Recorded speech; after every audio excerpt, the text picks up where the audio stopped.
Hello everyone, good afternoon and स्वागत है आप सभी का एक बार फिर से JINC ए नर्सिंग डिजिटल प्लेटफॉर्म पे। तो शुरुआत करेंगे आज के इस इम्पोर्टेंट सेशन की और बात करेंगे यहाँ पे very important topic that is known as craniotomy. जो कल हम डिस्कस कर रहे थे उसको आज हम कंप्लीटली यहाँ पे डिस्कस करेंगे और कंप्लीट करेंगे आज के सेशन में क्रेनियोटोमी। सो अगर हम क्रेनियोटोमी की बात करें, व्हाट इज क्रेनियोटोमी, क्रेनियोटोमी क्या है और एग्जाम में यहाँ से इंपॉर्टेंट आपको क्या पूछे जा सकते हैं, वो पूरा डिटेल डिस्कशन अपना रहने वाला है क्रेनियोटोमी के ऊपर। सो शुरुआत करते हैं और बात करते हैं craniotomy. It's a type of surgical management जहां पे हम क्रेनियम बोन को कट करेंगे और उसके साथ जो भी प्रॉब्लम्स है उसको हम सोल्व करेंगे, like haematoma excision, tumour excision management जो है वो हम यहाँ पे करेंगे। तो शुरुआत करते हैं यहाँ पे क्रेनियोटोमी की। ये हम कल भी बात किया था व्हाट इज क्रेनियोटोमी, तो कल हमने डिस्कस भी किया था इसके बारे में।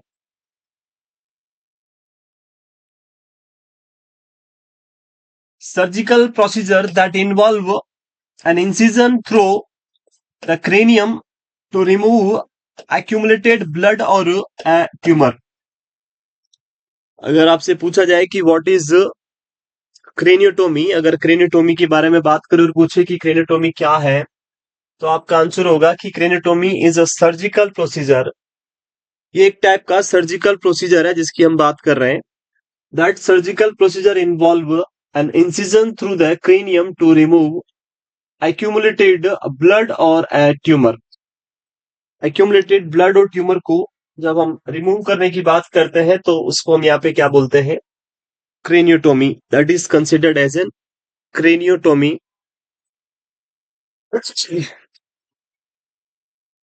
Complications of the procedure include increased ICP from cerebral edema, hemorrhage और obstruction of the normal flow of CSF।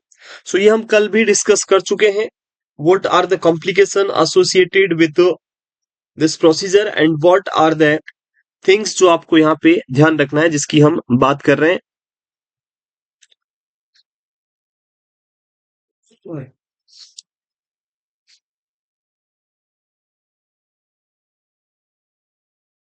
I'm already started the class।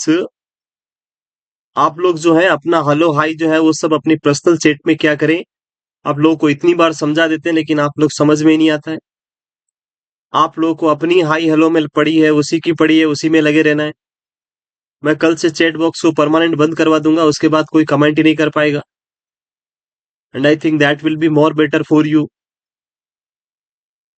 सबको यहाँ पे हेलो हाई करने की पड़ी है। आपके पास अपना पर्सनल चैट बॉक्स है, व्हाट्सएप, इंस्टाग्राम, फेसबुक, वहां पे जाए, वहां पे मैसेंजर होता है, वहां से मैसेज भेजे, बातें करें पूरे दिन भर। अभी क्लास स्टार्ट नहीं करी उससे पहले हाय हेलो चल रहा है, पता नहीं क्या चल रहा है। So that is more important. अगर ये ज्यादा इंपॉर्टेंट है तो हम सब वही करते हैं, सबसे हाई हेलो ही करते हैं पूरे 2 घंटे तक, और अच्छा रहेगा उसमें ही बात, अपना आराम से बातें करते हैं। इसको पढ़ के क्या करना है अपने को।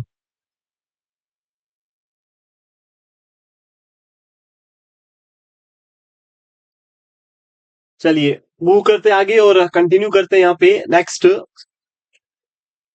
Pre operative interventions. जब भी हम क्रेनिटोमी की बात करेंगे तो क्रेनिटोमी जो है वो परफॉर्म करने से पहले क्या क्या ध्यान रखना है, वो यहाँ पे आपको पॉइंट जो है वो ध्यान रखना है। इंपॉर्टेंट जो पॉइंट्स यहाँ पे आपको पूछे जा सकते हैं preoperatively. So preoperative के अंदर पहला लिखा हुआ है, explain the procedure to the client and family. It is important because जब हम पेशेंट की बात करें तो इस बॉडी के अंदर जहां भी सर्जरी होती है, उन सारी सर्जरीज के अंदर सबसे इंपॉर्टेंट और सबसे बड़ी जो बात आती है वो आती है जब हम ब्रेन की सर्जरी करते हैं, तो वहां पे पर्सन को सबसे ज्यादा टेंशन होती है। उसको लगता है कि यार मेरा क्या होगा, बचेगा नहीं बचूंगा मैं, क्या होने वाला है पता नहीं। सो ब्रेन की सर्जरी जो है वो सबसे डिफिकल्ट पार्ट होता है, सबसे डिफिकल्ट टास्क होता है, सबसे डिफिकल्ट प्रॉब्लम होती है।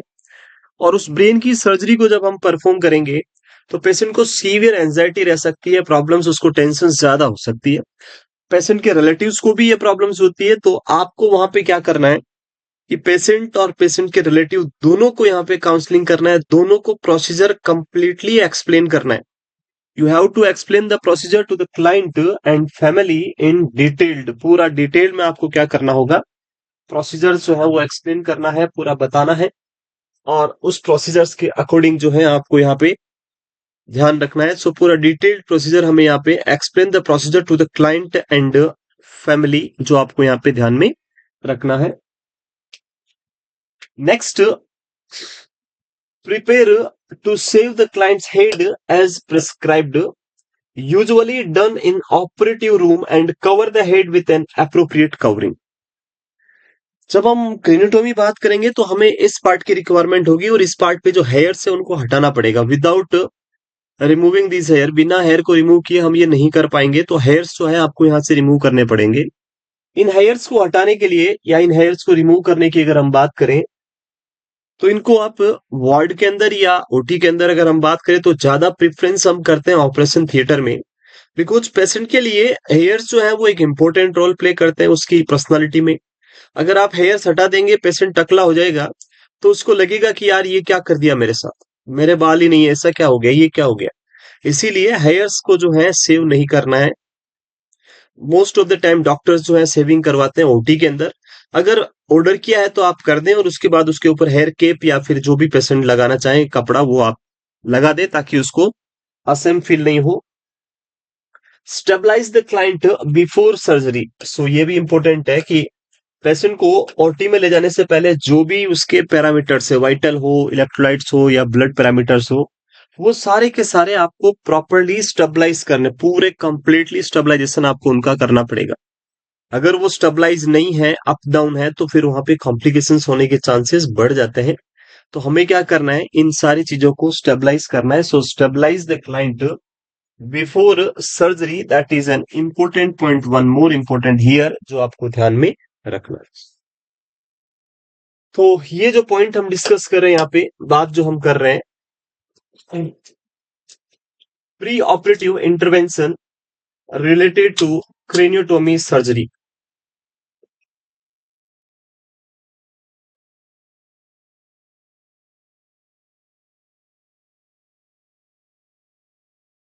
The next point which is very important here, जो हमें बात करनी है यहाँ पे, that is postoperative intervention.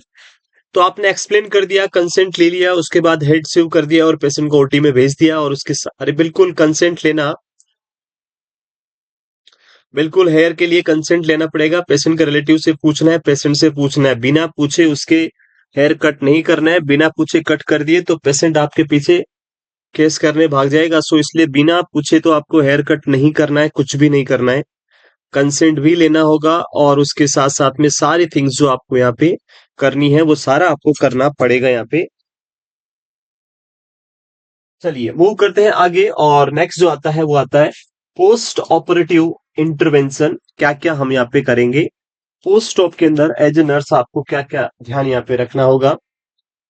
So post operative के अंदर सबसे इंपॉर्टेंट आता है न्यूरोलॉजिकल स्टेटस, और उसके साथ में वाइटल साइन, एंड आपको हर एक 30 मिनट्स टू 60 मिनट्स के बीच में आपको ये असेस करना है। You should assess the patient's vital sign and neurological status in every 30 to 60 minute. हर 30 से 60 मिनट में आपको क्या करना है, पेशेंट का ये न्यूरोलॉजिकल असेसमेंट जो है वो आपको परफॉर्म करना है। तो एक तो आपको ये करना पड़ेगा 30 to 60 मिनट्स में न्यूरोलॉजिकल असेसमेंट, जो आपको यहाँ ध्यान रखना है। उसके साथ में नेक्स्ट जो आता है वो आता है maintain head of the bed at least 30 degree unless otherwise contraindicated. अगर कॉन्ट्राइंडिकेटेड नहीं है, डॉक्टर ने मना नहीं किया हेड अप करने के लिए, तो आपको पेशेंट का हेड कम से कम 30 डिग्री एलिवेट करना है। ये 30 डिग्री एलिवेट करने से आपको हेल्प मिलेगा प्रिवेंट इंक्रीज आईसीपी। ये पोजीशन से क्या बेनिफिट मिलेगा, इट प्रिवेंट इंक्रीज आईसीपी। जो इंट्राक्रेनियल प्रेशर है उसको इंक्रीज होने से ये प्रिवेंट करेगा, बचाएगा।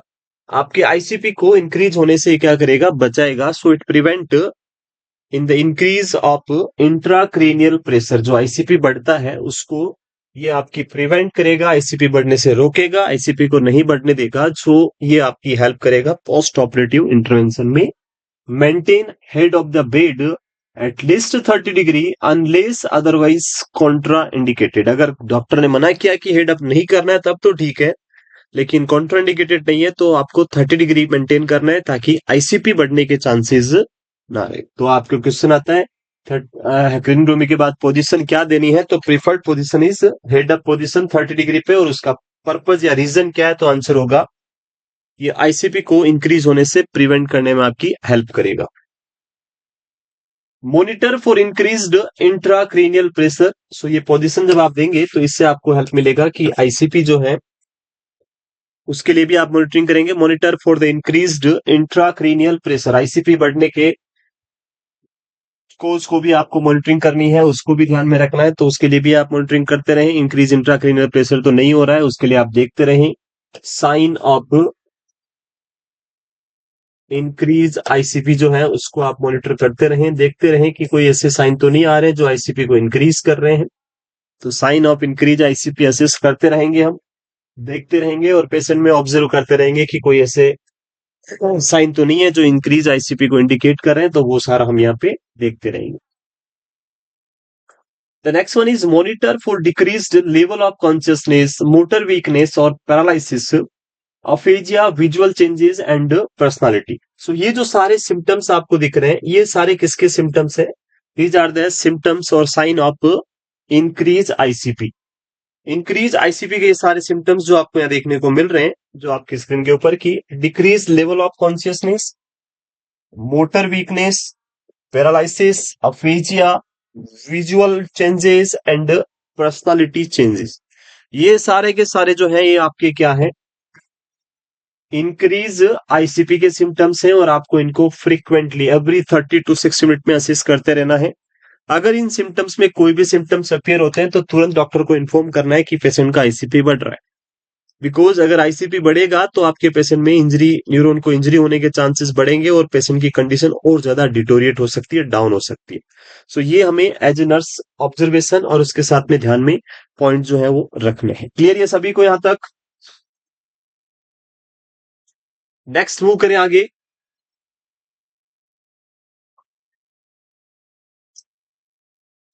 चलिए नेक्स्ट आगे जो आपको यहां ध्यान रखना है वो है postoperative intervention. As a nurse post op में आपको क्या क्या ध्यान रखना है? What are the things which you keep in your mind in postoperative intervention?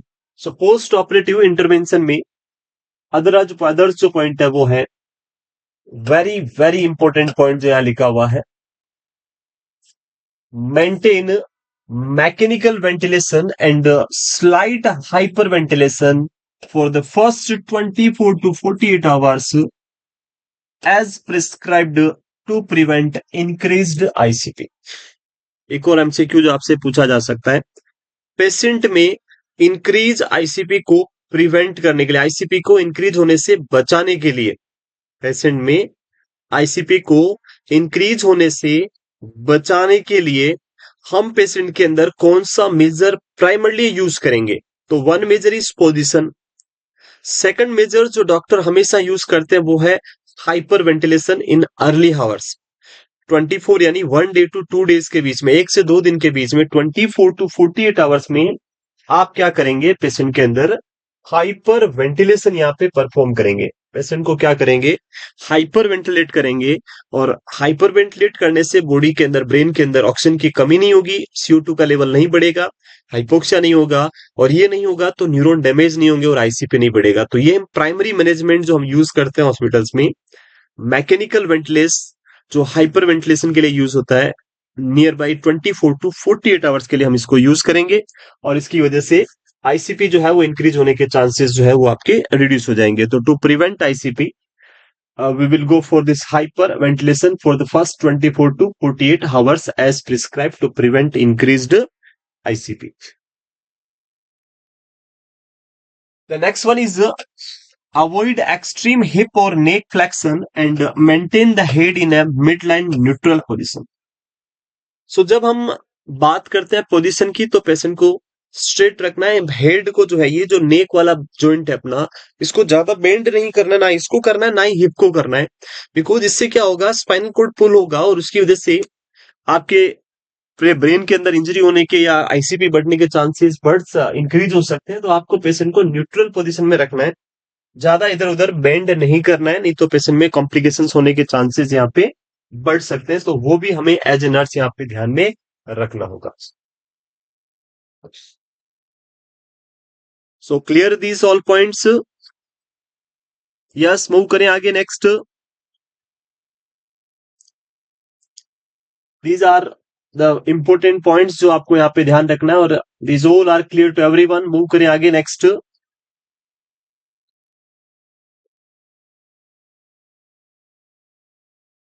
चलिए आगे नेक्स्ट।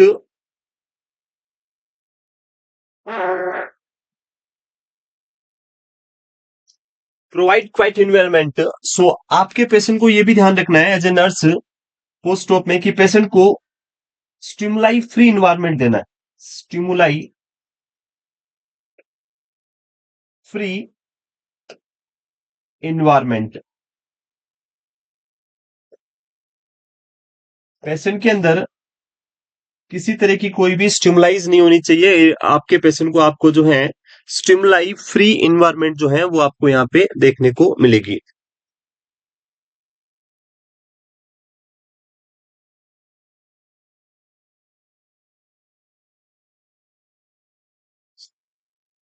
मधु, पता नहीं आप क्या पूछना चाह रहे हैं और क्या आपका ध्यान है, पता नहीं। I am teaching about the nervous system, मैं नर्वस सिस्टम पढ़ा रहा हूं, और आपका क्वेश्चन आ रहा है कि रेस्पिरेटरी सिस्टम की कितनी क्लासें बची है। सो रेस्पिरेटरी सिस्टम तो अभी स्टार्ट ही नहीं हुआ है, उसकी क्लासें कैसे बचेगी। रेस्पिरेटरी सिस्टम तो आज से स्टार्ट होगा। सो आप क्या पूछ रहे हैं उसके ऊपर ध्यान रखें, फोकस्ड रहें, क्या पूछना चाहते हैं उसको देखें। रेस्पिरेटरी जब होगा तब हो जाएगा, जितनी क्लास में होना होगा उतनी क्लास में हो जाएगा। कोई वो मेरे हाथ में नहीं है कि मैं आप बोलो तो नर्वस सिस्टम आज ही कंप्लीट कर दूं। मुझे तो कंप्लीट करने में कोई इश्यू नहीं है, मैं अभी एक, एक बहुत स्पीड के साथ फास्टली कंप्लीट कर सकता हूँ। बट आप लोग के कमेंट आएंगे, सर स्पीड बहुत है, सर समझ बहुत तेज पढ़ा रहे हैं सर। सो वही चीज, अब आप पता नहीं क्या पूछ रहे हैं। रेस्पिरेटरी सिस्टम लिख रहे हैं, वो तो अभी स्टार्ट भी नहीं हुआ है, और उसकी क्लासेस आप पूछ रहे हैं, तो उसकी क्लासेस तो मुझे पता ही नहीं है। आई डोंट नो कितनी क्लास में होता है, क्योंकि मैंने तो पढ़ा ही नहीं रेस्पिरेटरी सिस्टम। चलिए मूव करते हैं आगे, और डिस्कस कर रहे हैं हम क्रेनेटोमी, उस पे फोकस करते हैं। और यहाँ पे आ जाए आप, provide adequate environment to the patient. चलिए नेक्स्ट आगे अगला पॉइंट जो है उस पे मूव करते हैं और कंटिन्यू करते हैं यहाँ पे। इन पोस्ट ऑपरेटिव इंटरवेंशन जो नेक्स्ट आता है उसकी हम बात करें यहाँ पे, तो monitor the head dressing frequently for sign of drainage. जो नेक्स्ट आता है वो आता है कि आपको पेशेंट में यहाँ पे monitor the head dressing for frequently for the sign of drainage. किसी भी तरह का कोई भी ब्लीडिंग या ड्रेनेज तो नहीं आ रहा है, उसके लिए ड्रेसिंग को देखते रहना है। ड्रेसिंग को देखते रहना है, ड्रेसिंग पे कोई रेडनेस तो नहीं हो रही है, कोई ऐसा सिक्रेशंस तो नहीं आ रहा है, वो आप चेक करते रहे, फ्रिक्वेंटली ऑब्जर्व करते रहे। अगर ऐसा कुछ आ रहा है तो तुरंत डॉक्टर को इन्फॉर्म करना है। सो ड्रेसिंग जो है, हेड कैप हम बनाते हैं और वो व्हाइट होती है, उसके ऊपर कोई ब्लड या कुछ आएगा तो आपको दिख जाएगा, और उसके लिए आप डॉक्टर को तुरंत क्या करेंगे, इन्फॉर्म करेंगे।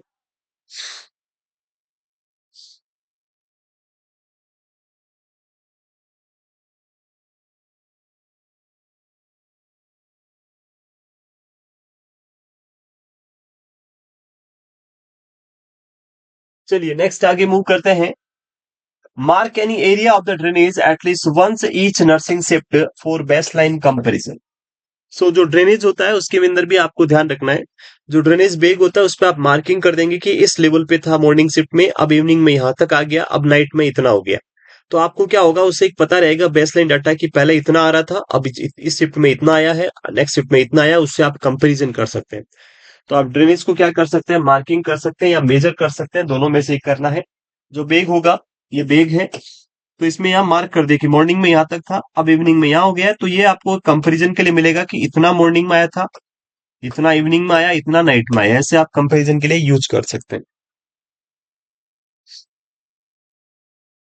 नेचुरल का मतलब हेड को ऐसे सीधा, ये नेचुरल पोजीशन, अभी मेरा जो हेड है वो नेचुरल पोजीशन है।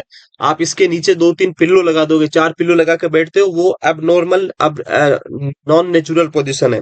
तो ये सीधा है, ये नेचुरल पोजीशन है। इसके पीछे 4 पिल्लो लगा के हेड को ऐसे कर दिया तो ये नेचुरल नहीं है, बस this is the difference.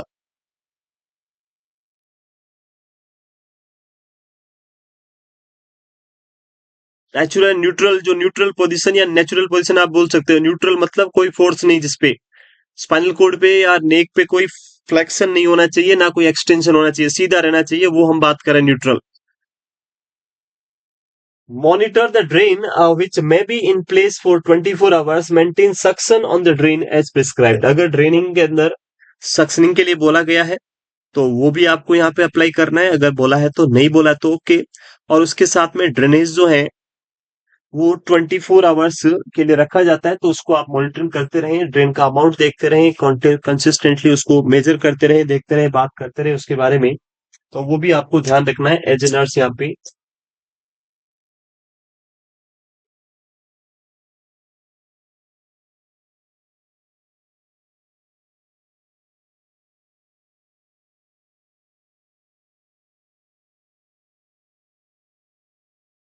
Major drain from the drain every 8 hours and record the amount and colour. एक और एमसीक्यू, बिकॉज ड्रेन का जो अमाउंट है अगर वो ज्यादा आएगा तो कॉम्प्लिकेशंस को इंडिकेट करेगा। इसलिए आपको क्या करना है कि ड्रेनेज का जो अमाउंट है उसको आपको हर 8 घंटे में मॉनिटरिंग करना है। हर 8 आवर्स में आपको क्या करना है, ड्रेन को ओपन करना है, क्लैंप लगाएंगे, बेग जो नीचे वाला बोतल या बेग है उसको ओपन करेंगे, उसको निकालेंगे, मेजर करेंगे एंड देन वापस लगा देंगे। उसका अमाउंट एंड कलर जो है आपको यहाँ पे मेंशन करना है प्रॉपरली कि कितना अमाउंट आया है और कितना यहाँ पे कौन सा कलर जो है आपको देखने को मिल रहा है। तो ड्रेनेज के रिलेटेड बहुत इंपॉर्टेंट एमसीक्यूज जो यहाँ देखने को मिल रहे हैं। ड्रेन का अमाउंट भी यहाँ पे इंपॉर्टेंट होता है। So notify the health care provider if drainage is more than the normal amount which is 30 to 50 ml पर शिफ्ट।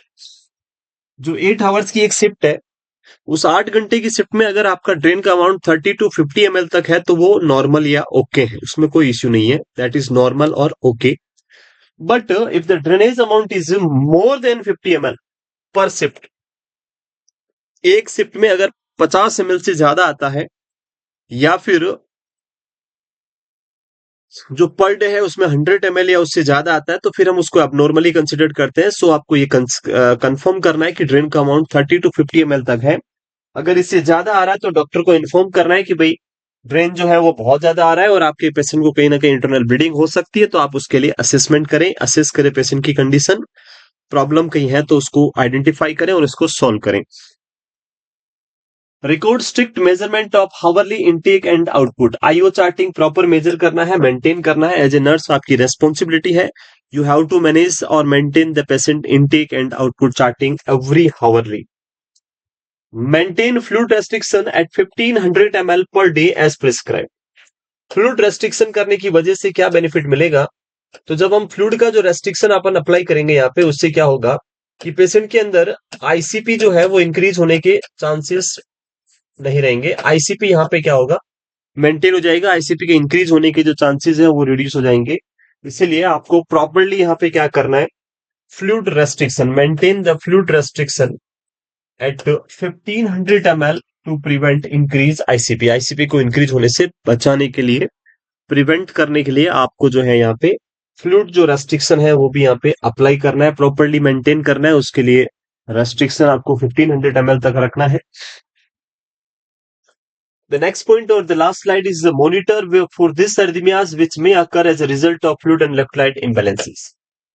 आफ्टर सर्जिकल मैनेजमेंट, जब भी हम सर्जरी करते हैं तो फ्लूइड लॉस होता है, इलेक्ट्रोलाइट्स लॉस होते हैं, और फ्लूइड एंड इलेक्ट्रोलाइट के लॉस होने की वजह से पर्सन के अंदर एरिथमियाज होने के चांसेस बहुत ज्यादा होते हैं, कॉमनली आपको देखने को मिलते हैं डिसएरिथमियाज। तो अगर पेशेंट में ऐसा कोई एरिथमियाज की प्रॉब्लम्स आपको लग रही है या कुछ प्रेजेंट है तो उसके लिए आप मॉनिटरिंग करें, पेशेंट को प्रॉपर मॉनिटरिंग करें डिसएरिथमियाज के लिए, फ्लूइड एंड इलेक्ट्रोलाइट को मेंटेन करें। पोस्ट ऑपरेटिवली ये कॉमन प्रॉब्लम्स होता है जो देखने को यहाँ पे मिलता है। Apply ice packs or cool compression as prescribed. Expect periorbital edema and ecchymosis of one or both eyes.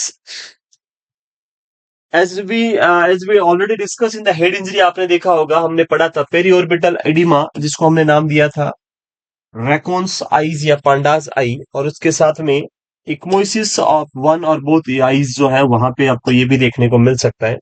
तो ये इंडिकेट कर रहा है स्वेलिंग को, मतलब कहीं ना कहीं से ब्लीडिंग हुआ है। तो आप इसको प्रिवेंट करने के लिए क्या कर सकते हैं, जो आपका अराउंड द आईज यहाँ पे कोल्ड कंप्रेशन कर सकते हैं इस हेड के यहाँ पे। सो ये प्रॉब्लम स्वेलिंग होने के चांसेस नहीं रहेंगे, ये प्रॉब्लम भी आपकी रिड्यूस हो जाएगी।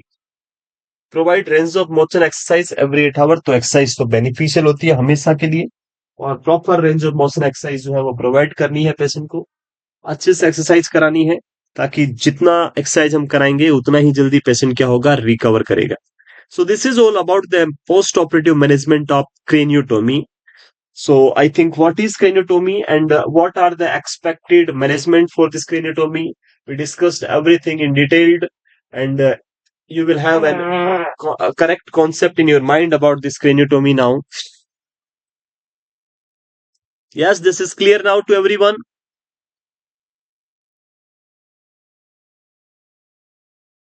क्रेनियोटोमी जो है वो क्लियर है सभी को। मूव करें आगे, नेक्स्ट अगला जो हमारे पास लास्ट स्लाइड इसके अंदर बचा हुआ है वो है place anti embolism stockings on the client as prescribed. जब भी हेड इंजरी के पेशेंट्स आते हैं तो वहां आप देखेंगे patient long term bed return patient रहेंगे, लंबे टाइम तक क्या रहेंगे, बेड के ऊपर रहेंगे। और जब लॉन्ग टाइम तक बेड के ऊपर रहेंगे तो उस सिचुएशन में आप देखेंगे कि पेशेंट के अंदर बेड रिटर्न होने की वजह से, due to this bed return, patient जब बेड के ऊपर लंबे टाइम तक रहेगा तो उस पेशेंट के अंदर डीवीटी होने के चांसेस बढ़ जाते हैं। There will be higher chance for DVT. So deep vein thrombosis को प्रिवेंट करने के लिए पेशेंट को क्या रखना है, स्टॉकिंग्स पहना के रखना है, एंटी एम्बोलिज्म स्टॉकिंग्स, या जिसको हम बोल सकते हैं डीवीटी पंप आप लगा सकते हैं। अदर वर्ड में आप और क्या यूज कर सकते हैं, तो डीवीटी पंप, या तो आप डीवीटी पंप लगा के रखें या फिर एंटी एम्बोलिज्म स्टॉकिंग्स जो है वो आप अप्लाई करके रखें और प्रॉपरली मॉनिटरिंग करते रहे। सो एंटी एम्बोलिज्म स्टॉकिंग्स या डीवीटी पंप जो है वो अप्लाई करके रखें आप यहाँ पे।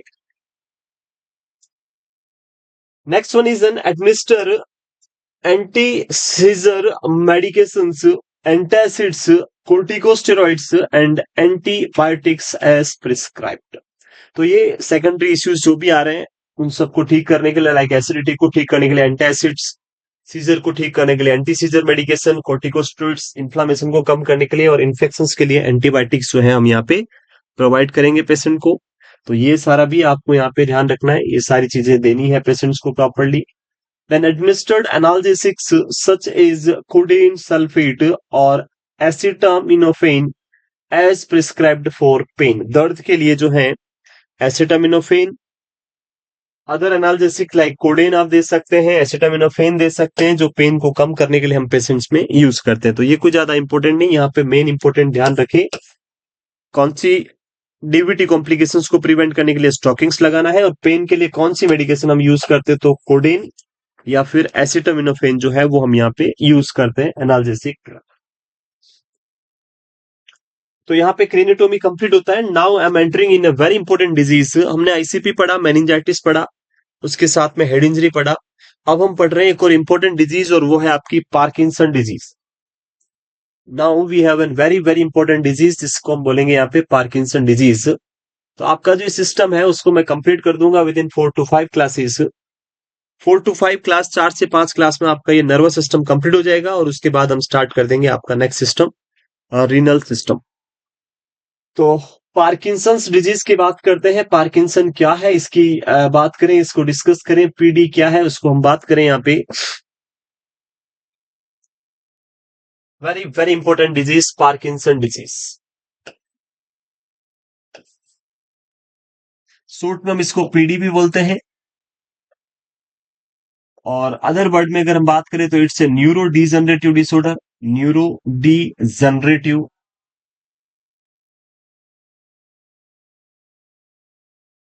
डिजीज और डिसऑर्डर।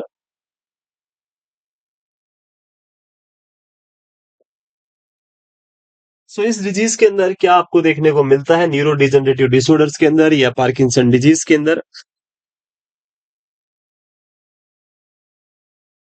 जैसे बोन को रिमूव किया था वैसे ही बोन वापस फिक्स हो जाती है। बोन जो है वो जो सूचर लाइंस होती है वहां से निकाल दी जाती है और वहीं पे ही वापस लगा देते हैं। अगर बोन लूज है तो वहां पे हम प्लेटिंग करके उसको फिक्सेशन भी कर सकते हैं। तो यहाँ पे प्लेट लगा देते हैं और उस पे स्क्रू लगा देते हैं, उसके थ्रू फिक्स कर देते हैं। बाद में जब बोन एक बार हील हो जाएगी तो उसके बाद हम उस स्क्रू प्लेटिंग को वापस रिमूव कर सकते हैं, हटा सकते हैं। मोस्ट ऑफ द टाइम जब क्रेनिटोमी करते हैं और अगर आपने डीकम्प्रेसिव क्रेनिटोमी की है तो हम बोन को रिमूव कर देते हैं और वो बोन जो है लंबे टाइम तक। संगीता कुशवाहा, अभी थोड़ी देर पहले तो मैंने पूरा पढ़ाया, पता नहीं आप लोग क्यों ध्यान नहीं रखते हो, कहाँ ध्यान रखते हो जिसकी हम बात कर रहे हैं यहाँ पे। अभी यहाँ मैंने पहली स्लाइड पढ़ाई जिसमें पूरा लिखा था, कल भी पढ़ाया आज भी पढ़ाया, लेकिन यहाँ पे लिखा है complications of the procedure include increase ICP from the cerebral edema, hemorrhage, obstruction of the normal flow of CSF। तो ये कॉम्प्लिकेशन ही तो लिखे हैं जिसकी हम बात कर रहे हैं। दीज आर द कॉम्प्लिकेशन जो मैंने स्टार्टिंग में बताए थे, बट आप लोग पता नहीं क्या इसको क्या समझ रहे हैं, पता नहीं ये किसके कॉम्प्लिकेशन है, ये तो पता ही नहीं है आपको। So these are the complications of craniotomy जो मैंने सबसे पहली स्लाइड पे 2 बार कल भी पढ़ा दिया था, आज भी वापस पढ़ा दिया था। चलिए, एक और पॉइंट जो मैं हाईलाइट कर रहा था वो था जब हम क्रेनियोटोमी करते हैं और अगर आपने कौन सी क्रेनियोटोमी करी है, डीकम्प्रेसिव। अगर आपके पेशेंट को आपने डीकम्प्रेसिव क्रेनियोटोमी परफॉर्म करी है तो इस कंडीशन में जब भी हम डीकम्प्रेसिव क्रेनियोटोमी करेंगे तो यहाँ पे कंप्रेशन को रिलीव करने के लिए, डीकम्प्रेसिव यानी जो कंप्रेशन है उसको रिलीव करने के लिए हम ये क्रेनियोटोमी कर रहे हैं। और इस क्रेनियोटोमी को परफॉर्म जब हम करेंगे डीकम्प्रेशन के लिए, क्रेनियोटोमी जब हम करेंगे तो यहाँ पे क्या होगा, जो बोन होती है क्रेनियम बोन उसको हम रिमूव कर देते हैं। जो क्रेनियम बोन है ये बोन क्या कर देते हैं हम, रिमूव कर देते हैं। बोन को रिमूव करने के बाद में जो ब्रेन का ये मास है वो बाहर की तरफ आ जाएगा और प्रेशर सारा बाहर आ जाएगा, रिलीव हो जाएगा, प्रॉब्लम थोड़ी सोल्व हो जाएगी। ये जो बोन होती है ये बोन हमें वापस यूज करनी है तो हम क्या करते हैं, इस बोन को यहां से यहां से रिमूव करके इसको क्या करते हैं, एब्डोमिनल वॉल के अंदर रख देते हैं। जो एब्डोमिनल वॉल है, abdominal wall and peritoneum wall, एक होती है पेरिटोनियम वॉल और एक होती है एब्डोमिनल वॉल। सो एब्डोमिनल वॉल और पेरिटोनियल वॉल दोनों के बीच में क्या करेंगे, हम एक स्पेस क्रिएट करेंगे और उसके अंदर क्या रखेंगे, उसके अंदर क्या करेंगे, उस बोन को रख के उसको सूचर कर देंगे। वो वहीं पे प्रेजेंट रहेगा आपका एब्डोमिनल वॉल के अंदर एंड पेरिटोनियम के बीच में रहेगा, वहीं पे रहेगा, इन्फेक्शन नहीं होगा, ठीक रहेगा। और जब हमें वापस इस डीकम्प्रेसिव क्रेनियोटोमी जो हमने करी थी उसको वापस रिपेयर करना है, क्रेनेक्टोमी करनी है, तो हम क्या करेंगे, उस बोन को वापस रिमूव करेंगे एब्डोमन से और उसको लाके यहाँ पे फिर से लगा देंगे और आपका वुंड जो है वापस हील हो जाएगा। तो ये आपको ध्यान रखना है एज ए नर्स, जो बोन है वो हम कहाँ रख सकते हैं, एब्डोमन में, और उसको बाद में फिर से प्लेस किया जा सकता है। बिल्कुल नो बोन मेंशन करना है क्योंकि वहां का पार्ट थोड़ा सॉफ्ट रहेगा, डायरेक्ट ब्रेन के कांटेक्ट में आ सकता है, कभी भी इंजरी होगी तो प्रॉब्लम हो सकती है, तो ध्यान रखना होता है। सो वो फाइल में और पेशेंट्स को भी बता के रखना है, बोन नहीं है वहां पे। चलिए नेक्स्ट जो है वो आता है आपका अगली डिजीज हमारी, और वो है वेरी वेरी इंपॉर्टेंट डिजीज, वो है आपकी पार्किंसन डिजीज। तो पार्किंसन डिजीज के अंदर कुछ पॉइंट जो हम यहाँ पे अब बात करेंगे और स्टार्ट करते हैं इस डिजीज के बारे में डिस्कस करना अपना पूरा डिटेल में।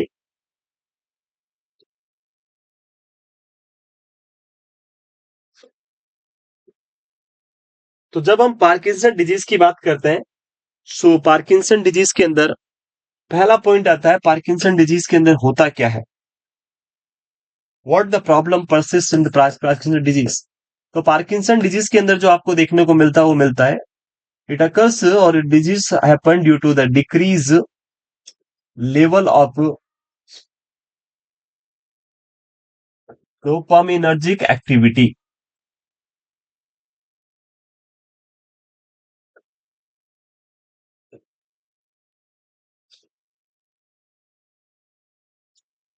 सो जो डोपामिनर्जिक एक्टिविटी होती है, डोपामिन की जो एक्टिविटी होती है उस डोपामिनर्जिक एक्टिविटी के कम होने की वजह से, due to the decrease of dopaminergic activity, the person will have a disease which is known as Parkinson disease.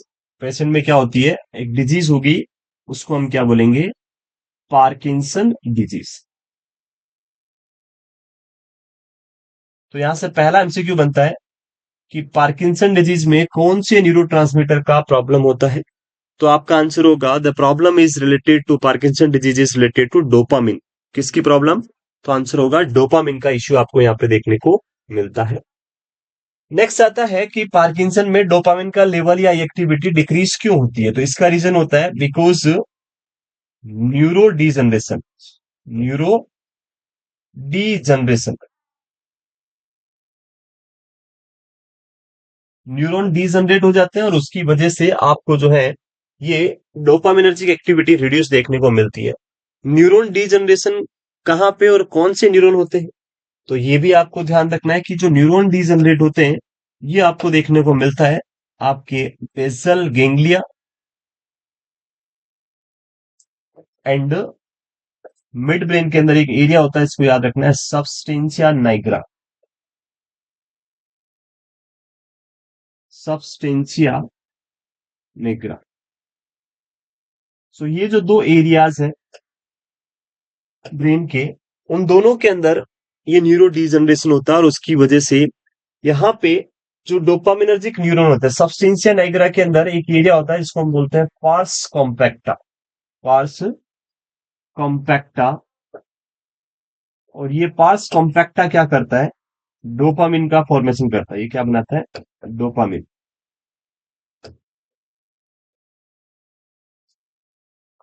Parse compacta जो क्या बनाता है, डोपामिन बनाता है। इस सबस्टेंशिया नाइग्रा के इन पार्स कॉम्पैक्टा न्यूरॉन का डैमेज होने से डोपामिन का लेवल डिक्रीज हो जाएगा, डोपामिन फॉर्मेशन नहीं होगा, डिक्रीज लेवल ऑफ डोपामिन आपको मिलेगा। ये डोपामिन जो बनता है ये डोपामिन जाके वर्क कहाँ करता है, बेसल गेंगलिया में वर्क करता है, यानी इसके रिसेप्टर्स या एक्शन साइट कहाँ है, बेसल गेंगलिया में, यहाँ पे बनेगा और यहां से जाके यहाँ वर्क करेगा। तो बेसल गेंगलिया के अंदर में जो डोपामिनर्जिक न्यूरॉन्स है उनका क्या हो जाएगा, डीजनरेशन हो जाएगा। डोपामिन न्यूरॉन जो यहाँ पे है उनका भी क्या हो जाएगा, डीजनरेशन हो जाएगा। और डोपामिन न्यूरॉन का डीजनरेशन होने से आपकी एक्टिविटी अबनॉर्मल होगी, जिसको हम क्या बोलेंगे, Parkinson disease. So this is the Parkinson disease. तो यहाँ पे क्या प्रॉब्लम है वो आपको समझ में आ गई, किस वजह से होता है आपको समझ में आ गया। न्यूरो डिजनरेटिव डिसऑर्डर है, इट मींस ये डिजीज कभी भी सडन ऑनसेट के साथ नहीं होती है। डिजीज का ऑनसेट क्या होता है, स्लो ऑनसेट रहेगा, स्लो ऑनसेट। और अगर हम डिजीज की बात करें तो डिजीज जो है वो अपीयर होती है आपके पर्सन के अंदर, जो डिजीज का अपीयरेंस या डिजीज प्रेजेंट रहेगी वो प्रेजेंट होगी लेट एज के अंदर। ओल्ड एज में आपको ये मोस्ट कॉमनली देखने को मिलेगा। सबसे ज्यादा डिजीज कब होती है, तो पर्सन में आपको देखने को मिलती है ओल्ड एज के अंदर, बुढ़े लोगों में डिजीज ज्यादा आपको देखने को मिलेगी। So this is whole point about the Parkinson disease introduction. Clear है ये सभी को, व्हाट इज पार्किंसन एंड क्या यहाँ पे होती है प्रॉब्लम, वो क्लियर हो गई सभी को। Yes, this is clear to everyone.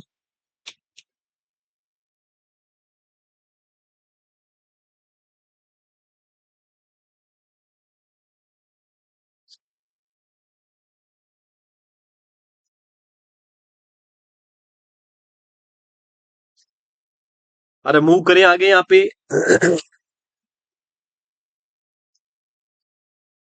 चलिए सर आगे मूव करते हैं और पढ़ते हैं आगे क्या लिखा है यहाँ पे, डिस्कस करते हैं उसको और समझते हैं। पार्किंसंस डिजीज के अंदर अगला पॉइंट जो आता है वो हम बात करेंगे यहाँ पे। पार्किंसंस डिजीज क्या होगा इसमें, Parkinson's disease is a slowly progressive neurological movement disorder that eventually leads to disability. सबसे पहला पॉइंट यहाँ लिखा हुआ है, वो लिखा हुआ है कि it is an slowly progressive disease, बहुत धीरे धीरे होने वाली डिजीज है, सडन ऑनसेट नहीं होता है, धीरे धीरे होती है। और इसी वजह से ये सबसे ज्यादा कब देखने को मिलती है, ओल्ड एज में आपको देखने को मिलती है।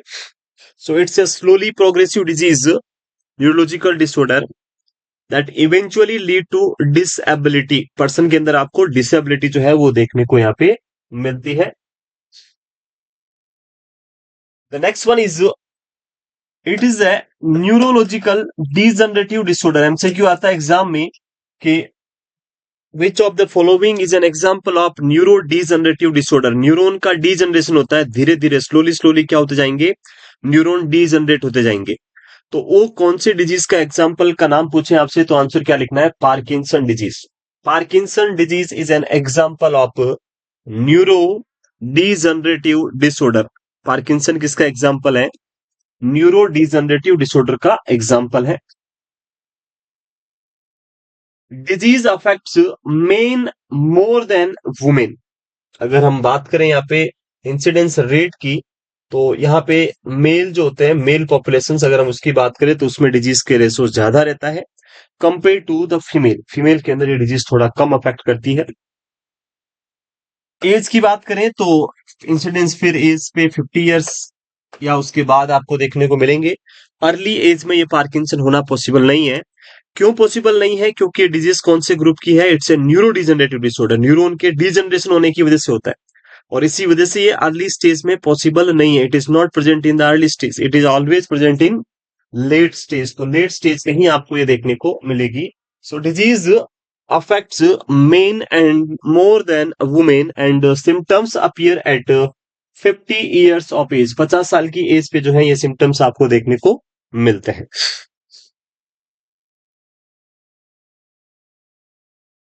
तो ये क्लियर है यहाँ पे introduction of Parkinson disease.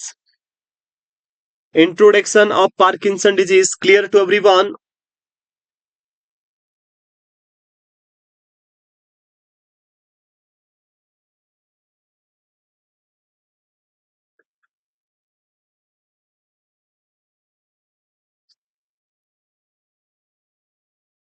Move करते हैं आगे और कंटिन्यू करते हैं नेक्स्ट पॉइंट के साथ में। पार्किंसन डिजीज के अंदर जो हम बात कर रहे हैं, next is the cause of Parkinson disease.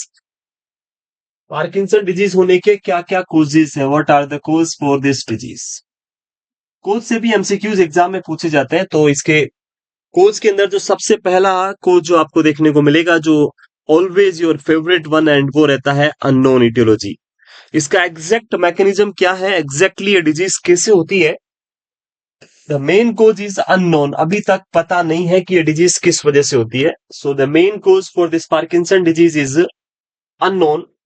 इसका एटियोलॉजी जो है वो क्या है, अननोन एटियोलॉजी है, मेन कोज इसका पता नहीं है। So the main cause for the Parkinson disease is unknown aetiology है, अननोन कोज आपको देखने को मिलता है।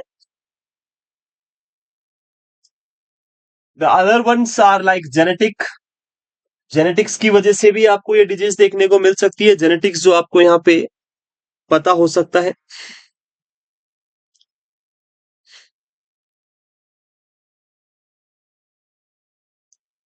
बिल्कुल, दोनों डिजीज जो है वो एक ही है, पार्किंसंस और पार्किंसनिज्म दोनों एक ही वर्ड है, एक ही डिजीज है, एक ही कंडीशन है, both are the same.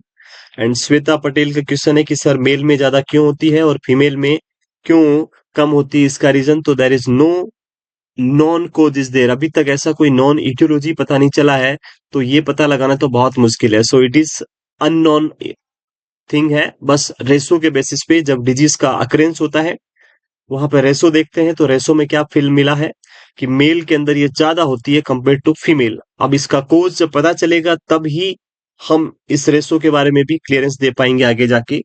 So unknown aetiology है तो उसके बारे में बता पाना मुश्किल है। Genetics play always important role. Genetics means अगर फादर या मदर में किसी में भी ये डिजीज अगर प्रेजेंट है, तो वहां से डिजीज जो है वो ट्रांसफर हो सकती है आगे की जनरेशन में। Disease will transfer from one generation to the next generation in the genetics play very important role. The next one is in atherosclerosis. Atherosclerosis की बात करें तो जिन पेशेंट्स में हाई फेट लेवल आपको देखने को मिलता है, बॉडी के अंदर क्या है, हाई फेट है, कोलेस्ट्रॉल का लेवल बहुत ज्यादा है, उन पेशेंट्स के अंदर जब कोलेस्ट्रॉल का लेवल ज्यादा रहेगा, हाई फेट रहेगा, उन पेशेंट्स के अंदर जो ये कोलेस्ट्रॉल है वो क्या होगा, वेसल्स के अंदर जाके डिपॉजिट हो जाएगा इस तरह से, और वेसल्स को क्या कर देगा, नेरो कर देगा। नेरोविंग ऑफ द वेसल्स आपको देखने को यहाँ पे मिलेगा। सो ये जब वेसल्स नेरो हो जाती है, नेरोविंग ऑफ द वेसल्स आपको मिलेगा, इस कंडीशन को हम क्या बोलते हैं, एथेरोस्क्लेरोसिस। और अगर ये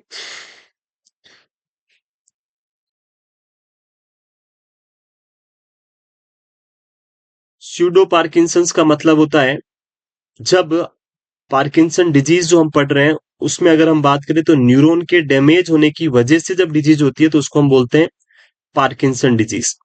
लेकिन न्यूरॉन डैमेज नहीं है फिर भी पेशेंट में पार्किंसन हो रहा है उसको हम बोलते हैं स्यूडो पार्किंसन। लाइक आपने एंटीसाइकोटिक ड्रग दिया, उसने डोपामिनर्जिक रिसेप्टर्स को ब्लॉक कर दिया और उसमें पेशेंट में पार्किंसन लाइक सिम्टम आ रहे हैं, तो उसको हम बोलेंगे स्यूडो पार्किंसन। सो जो न्यूरॉन डैमेज होने से जो कंडीशन हो रही है उसको हम बोलेंगे पार्किंसन डिजीज। और जब पेशेंट्स के अंदर न्यूरॉन इंटैक्ट है, सब कुछ ठीक है, प्रॉब्लम हो रही है कि रिसेप्टर को आपने ड्रग देके ब्लॉक कर दिया, डोपामिन भी प्रेजेंट है, न्यूरॉन भी प्रेजेंट है, रिसेप्टर भी है, लेकिन न्यूरॉन के ऊपर जो रिसेप्टर जो है उन पे ड्रग देने से वो बाइंड होने की वजह से ब्लॉक हो गए और उसकी वजह से प्रॉब्लम हो रही है, उसको हम बोलेंगे that is known as the pseudo Parkinson. चलिए, एथेरोस्क्लेरोसिस। जब ये एथेरोस्क्लेरोसिस जो हम बात कर रहे थे, अगर ये एथेरोस्क्लेरोसिस आपकी उस वेसल्स में होता है जो आपके ब्रेन को ब्लड सप्लाई कर रही है, जो हमने कल पढ़ी थी याद होगा, आपके इंटरनल कैरोटिड आर्टरी या फिर वर्टिब्रल आर्टरी में होता है या ब्रेन के किसी भी वेसल्स में जाके होता है, तो वहां के न्यूरॉन डैमेज हो जाएंगे। एंड इफ दिस एरिया जहां पे न्यूरॉन डैमेज होते हैं वो न्यूरॉन के डैमेज पार्ट जो है वो अगर आपके मिड ब्रेन में या फिर बेसल गेंगलिया में है तो फिर आपको पार्किंसंस के सिम्टम्स देखने को उस पेशेंट में मिलेंगे। तो atherosclerosis is also an other cause जो आपको देखने को मिल सकता है यहाँ पे। The next one is an viral infection. Patient में वायरल इन्फेक्शन हुआ और इन्फेक्शन होने की वजह से आपका ब्रेन डैमेज हो गया, वायरस ने क्या कर दिया, ब्रेन को डैमेज कर दिया। सो वायरल इन्फेक्शन हुआ और उसकी वजह से अगर ब्रेन डैमेज होता है, if this brain damage is occur at the mid brain like substantia nigra जो हम बात कर रहे थे, ये ब्रेन डैमेज किस में होता है, मिड ब्रेन में। और if this brain damage occur at the very important area जो हम बात करते हैं ब्रेन की, मिड ब्रेन के साथ साथ में बेसल गेंगलिया में अगर होता है, बेसल गेंगलिया, तो इसको हम क्या बोलेंगे, मिड ब्रेन। और अगर बेसल गेंगलिया के जो न्यूरॉन है उसमें अगर ये डैमेज होता है तो उस कंडीशन में आपके पर्सन के अंदर पार्किंसन डिजीज आपको देखने को मिल सकती है। तो this is an another cause for this Parkinson disease. The next one is head injury. Head injury, direct trauma to the direct injury to the brain.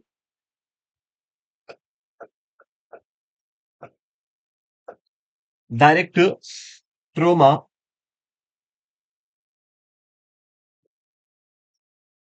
To brain, brain के अंदर जो है डायरेक्टली ट्रोमा होना, brain के directly injury होना, damage होना। और ये जो डायरेक्टली ट्रोमा होता है उसकी वजह से क्या देखने को मिल सकता है पेशेंट में, पार्किंसंस लाइक सिम्टम्स जो है वो आपके पर्सन में आ सकते हैं अगर ये डैमेज मिड ब्रेन या बेसल गेंगलिया के न्यूरॉन में या डोपामिनर्जिक न्यूरॉन में आपको देखने को मिलता है। And the next one, the last one जो हम बात कर रहे हैं, the chronic use of antipsychotic drugs. Antipsychotic drug like chlorpromazine, haloperidol, जो ड्रग्स आप पढ़ते हैं क्लोजापाइन, जिप्रासिडोन, रेस्पेरिडोन, ये जो एंटीसाइकोटिक ड्रग्स होती है, ये ड्रग्स क्या करती है, इसको हम बोलते हैं D2 रिसेप्टर ब्लॉकर ड्रग। ये ड्रग्स कौन सी होती है, D2 receptor blocker drug. Means ये आपके पर्सन में जो D2 रिसेप्टर्स होते हैं उनको ब्लॉक कर देती है। दीज एंटीसाइकोटिक ड्रग्स जो हम बात कर रहे हैं ये कौन से ग्रुप की ड्रग है, these are the D2 receptor blocker drug, आपके D2 रिसेप्टर को ब्लॉक करती है। जब D2 रिसेप्टर ब्लॉक हो जाएगा, when the D2 receptor is blocked, उस कंडीशन में D2 रिसेप्टर जहां पे कौन बाइंड करता है, डोपामिन बाइंड करता है। अब अगर आपने D2 रिसेप्टर को ब्लॉक कर दिया तो डोपामिन वर्क नहीं करेगा, और डोपामिन को अगर आपने क्रॉनिकली इसको ब्लॉक रखा, chronic use of antipsychotics, chronically अगर आपने D2 रिसेप्टर को ब्लॉक किया तो उस कंडीशन में पर्सन के अंदर क्या देखने को मिलेगा, chronically deficiency of this dopamine activity मिलेगी और उसकी वजह से पेशेंट में क्या हो सकता है, Parkinson disease like symptom, Parkinson like symptoms आपको देखने को मिल सकते हैं, जिसको हम अदर वर्ड में क्या बोल सकते हैं, स्यूडो पार्किंसन डिजीज भी बोल सकते हैं। स्यूडो पार्किंसंस भी आप इसको बोल सकते हैं, क्योंकि किसकी वजह से हो रहा है, due to the use of drugs. यहाँ पे न्यूरॉन डैमेज नहीं है, यहाँ पे डोपामिन का अमाउंट कम नहीं हुआ है, यहाँ पे प्रॉब्लम क्या है कि डोपामिन को वर्क करने के लिए साइट नहीं मिल रही है, साइट को ब्लॉक कर दिया, you block the site where dopamine is working. So dopamine की जो वर्किंग साइट है उसको ब्लॉक करने की वजह से ये प्रॉब्लम हुई है, और इसीलिए हम यहाँ पे क्या बोल रहे हैं कि पेशेंट के अंदर क्रॉनिकली अगर आप एंटीसाइकोटिक यूज करेंगे तो क्या देखने को मिल सकता है, जो D2 रिसेप्टर ब्लॉक होने से पार्किंसन लाइक सिम्टम आएंगे, जिसको हम क्या बोल सकते हैं, स्यूडो पार्किंसन। तो these are the cause for Parkinson disease, की पार्किंसन डिजीज में क्या क्या कोज आपको देखने को मिल सकते हैं, what are the causes associated with Parkinson disease. तो these are the cause for Parkinson disease. यहां तक क्लियर है, किसी को कोई डाउट नहीं इसमें till now? If you have any doubt you can ask, otherwise we will move on the next part of this disease, Parkinson disease. Move करें आगे नेक्स्ट।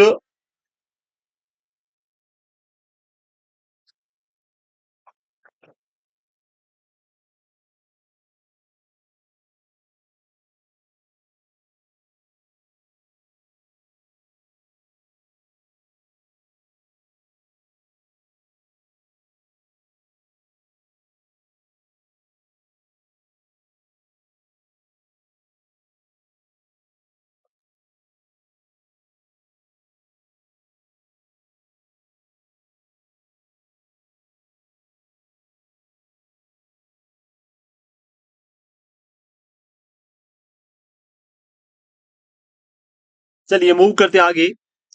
बिल्कुल, आपका जो है नर्वस सिस्टम के दो पेपर ऑलरेडी मैंने अपलोड करवा दिए, पार्ट 1 एंड पार्ट 2। इसके बाद जो आपका डिजीज हमने पढ़ी थी हेड इंजरी, और उसके अलावा जो भी आगे जो डिजीजेस हमने पढ़ी थी, या पार्किंसन डिजीज और क्रेनिटोमी जो भी पढ़ा है, तो इनके रिलेटेड एमसीक्यूज और प्रीवियस वन मिला के एक और पेपर जो है आपका कल अपलोड हो जाएगा, तो आप उसकी भी प्रैक्टिस करते रहें। पेपर नंबर 3 भी आपका जो है अपलोड होने वाला है, कल आपका अपलोड करवा दिया जाएगा, तो आप इसकी तैयारी करते रहें और कंटिन्यू मेहनत करते रहें, पेपर सोल्व करें, एमसीक्यू सोल्व करें और उनको देखें, समझें, अंडरस्टैंड करें, क्योंकि एग्जाम में बहुत सारे क्वेश्चन जो हैं आपको यहां से देखने को मिलेंगे।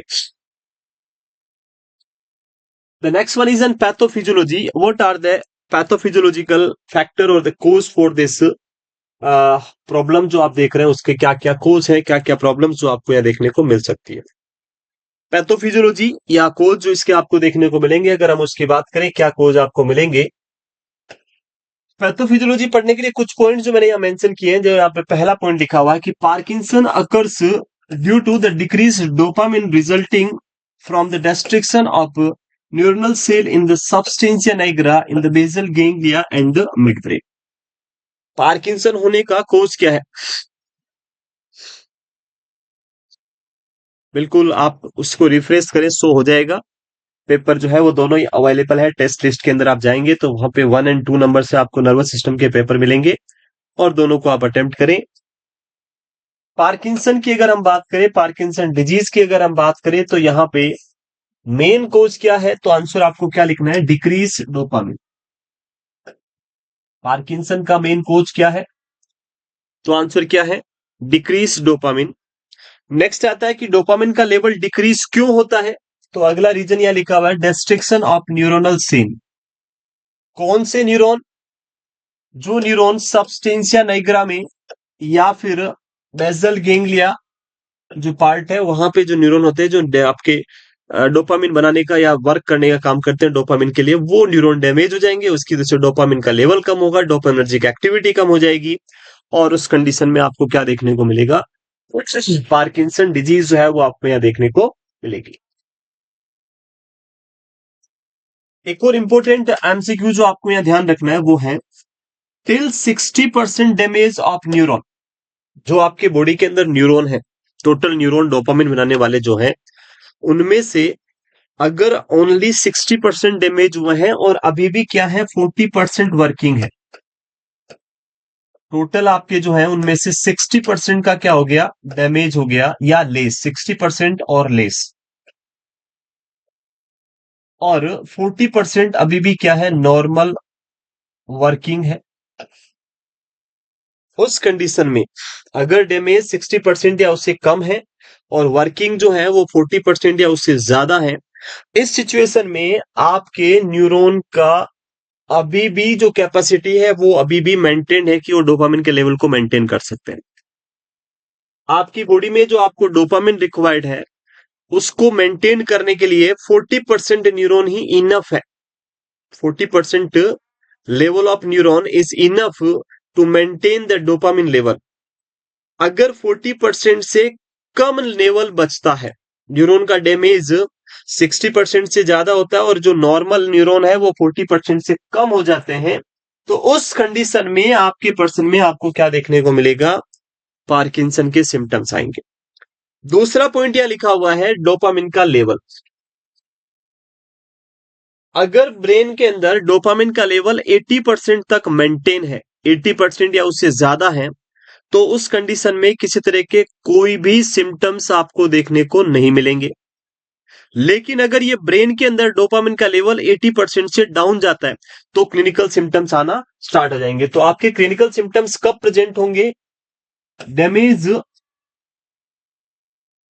मोर देन 60%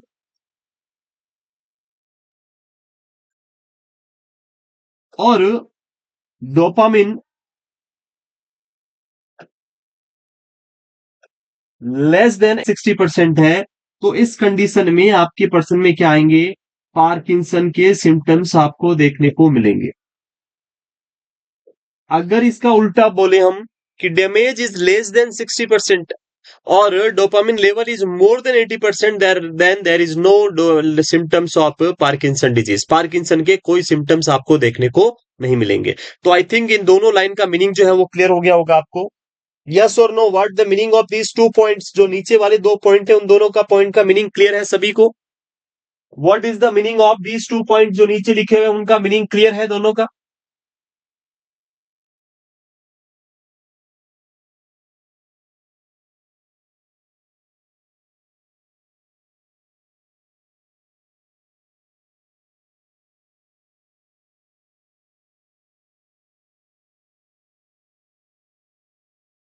चलिए, दोनों का मीनिंग क्लियर है। नेक्स्ट मूव करते हैं। अब हम बात करते हैं इसकी पैथोफिजियोलॉजी। तो यहाँ पे पैथोफिजियोलॉजी समझते हैं और पैथोफिजियोलॉजी की बात करते हैं। पैथोफिजियोलॉजी में क्या होगा वो देखें यहाँ पे। जब हम इसकी पैथोफिजियोलॉजी पढ़ते हैं तो एक इंपॉर्टेंट पॉइंट जो आपको समझना है,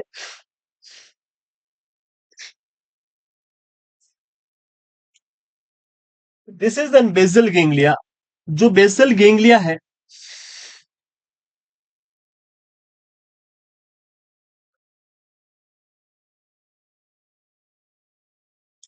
इसके हेल्दी वर्किंग के लिए बेसल गेंगलिया को अगर नॉर्मल वर्किंग कैपेसिटी रखनी है, नॉर्मली वर्क करना है, तो आपके पास दो सिस्टम है ब्रेन के अंदर। बेसल गेंगलिया को हेल्दी वर्क करने के लिए आपके पास दो सिस्टम जो आपको यहां ध्यान रखने। एक आपका होता है जिसको हम बोलते हैं डोपामिनर्जिक सिस्टम। यहां मैं डी लिख रहा हूं, इसका मतलब ये कौन सा है? डोपामिनर्जिक।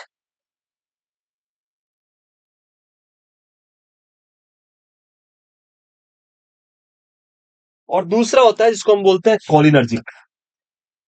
कोलिनर्जिक के अंदर जो न्यूरोट्रांसमीटर होता है वो कौन सा होता है? एसीएच। एसीएच का मतलब एसिटाइल कोलिन। तो इसको हम बोलते हैं कोलिनर्जिक सिस्टम।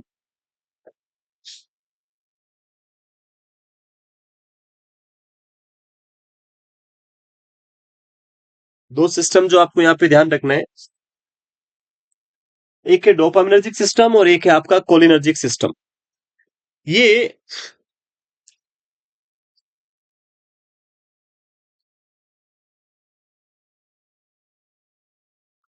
ये जो दोनों सिस्टम है, अगर बेसल गेंगलिया को हेल्दी फंक्शन करवाना है तो इन दोनों सिस्टम के अंदर, डोपामिनर्जिक सिस्टम और बेसल गेंग जो कोलर्जिक सिस्टम है, दोनों के अंदर न्यूरोट्रांसमीटर का लेवल एक बैलेंस रहना चाहिए। दोनों इक्वल रहना चाहिए, बैलेंस होना चाहिए।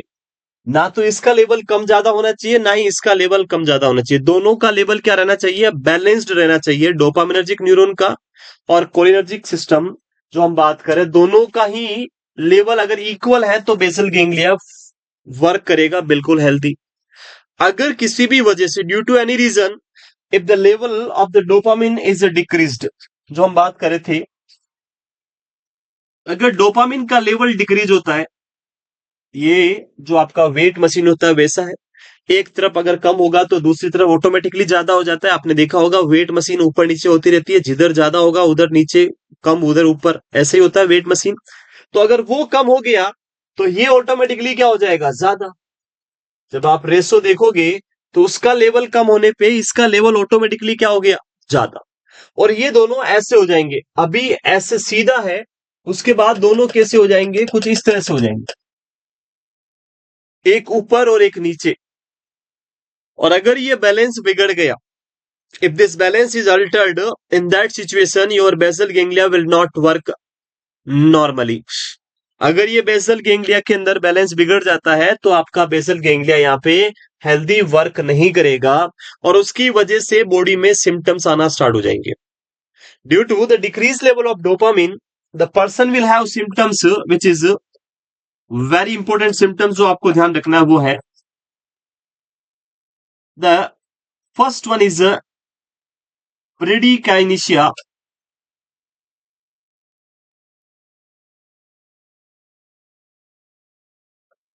और हाइपोकाइनेशिया, उसके साथ में muscular rigidity.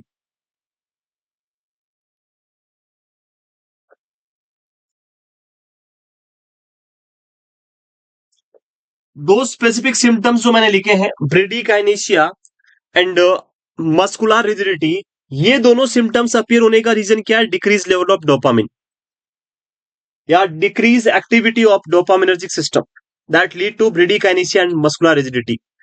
And due to the increase activity of cholinergic system, cholinergic system की एक्टिविटी के इंक्रीज होने की वजह से पर्सन के अंदर क्या देखने को मिलेगा, very important, which is known as tremors.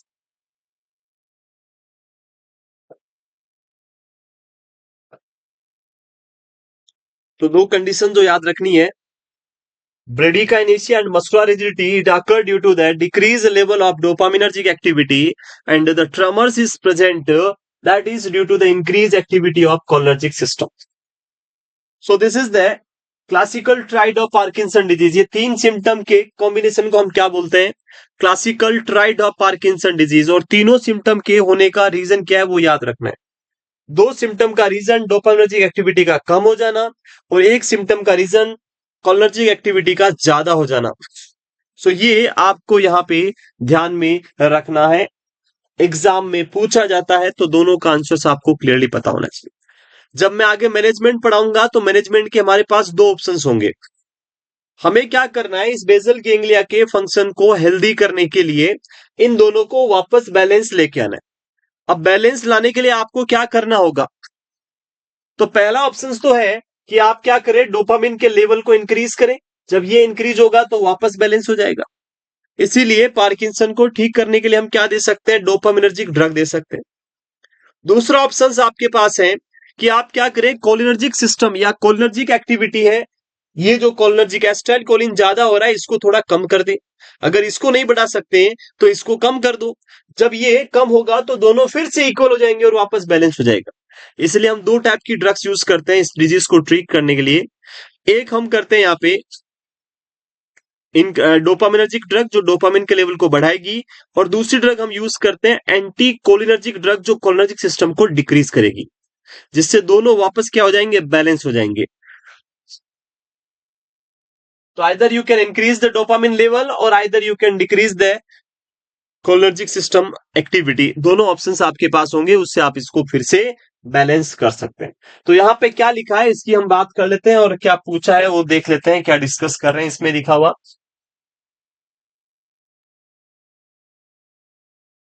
Pathophysiology के अंदर पहला पॉइंट लिखा हुआ है कि डिस्ट्रक्शन ऑफ न्यूरॉन। हमने पढ़ लिया न्यूरॉन का डिस्ट्रक्शन क्यों होगा, मल्टीपल कोज हमने देखे, मल्टीपल जो कोज थे, due to that reason destruction of neuron, neuron destruction हो गया।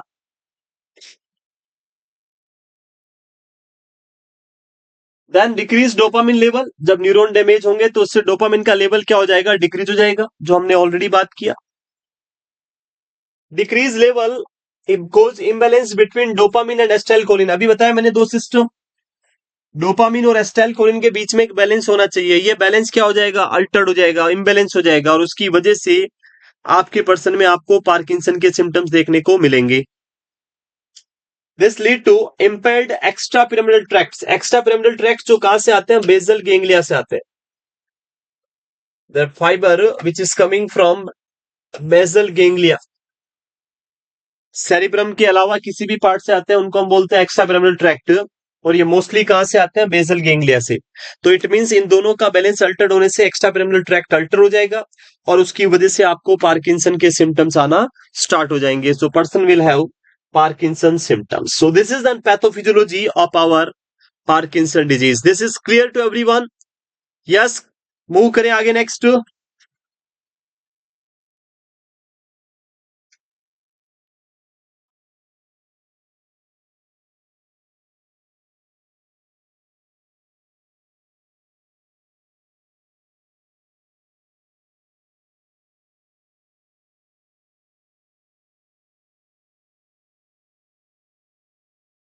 सो this is clear to everyone, move करें आगे नेक्स्ट।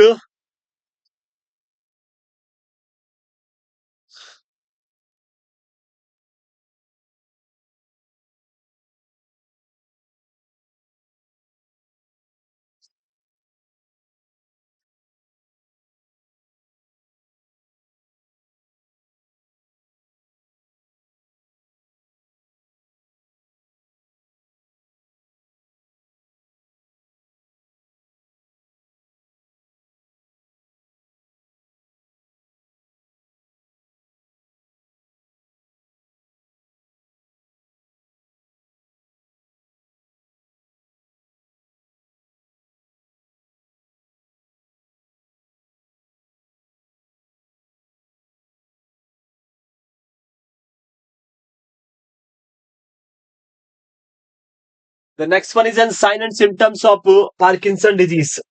तो डिजीज के अंदर जो सिम्टम्स थे वो मैंने अभी आपको बताए। क्लासिकली अगर हम बात करें यहाँ पे,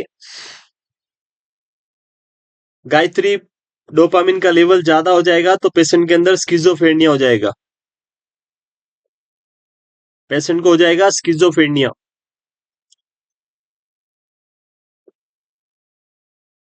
increase level of dopamine lead to schizophrenia and decrease level of dopamine lead to Parkinson disease. तो साइन एंड सिम्टम में पहला क्लासिकल ट्राइड जो आपको याद रखना है यहाँ पे, the first thing is gradual onset, जो हमने ऑलरेडी बात कर लिया, पहले ही मैंने बता दिया। डिजीज जो है वो स्लोली स्लोली ऑनसेट होती है। It is appear very slowly, not suddenly, it is appear slowly. So gradually onset is there. The next one is slowly onset. The classical triad of Parkinson, जो MCQ आपसे पूछा जा सकता है exam के अंदर। Classical triad of Parkinson disease, triad के अंदर आप ये 3 सिम्टम्स याद रखेंगे। हाइपोकाइनेशिया, या जिसको हम अदर वर्ड में बोलते हैं ब्रेडिकाइनेशिया।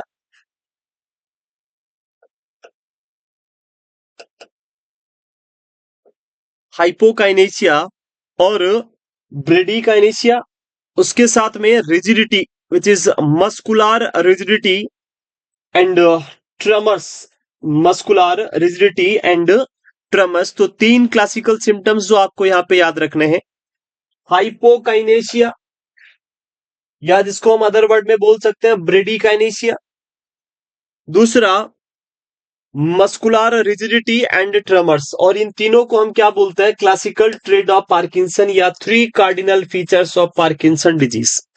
पार्किंसन डिजीज में होने वाले 3 क्लासिकल सिम्टम कौन कौन से? तो ये तीनों ही सिम्टम आपको याद रखने हैं और क्लासिकली आंसर्स दे देना है आपको पार्किंसन डिजीज का। तीनों के बारे में हम डिटेल में यहां बात करेंगे वन बाय वन। जो 3 क्लासिकल सिम्टम्स है उन तीनों को मैं वन बाय वन यहाँ पे डिटेल में आपके साथ एक्सप्लेन करूंगा और इनको हम बात करेंगे। तो सबसे पहले बात करते हैं ट्रेमर्स। पहला पॉइंट आता है कि ट्रेमर्स होने का रीजन क्या है? तो आंसर होगा इंक्रीज कोलिनर्जिक एक्टिविटी।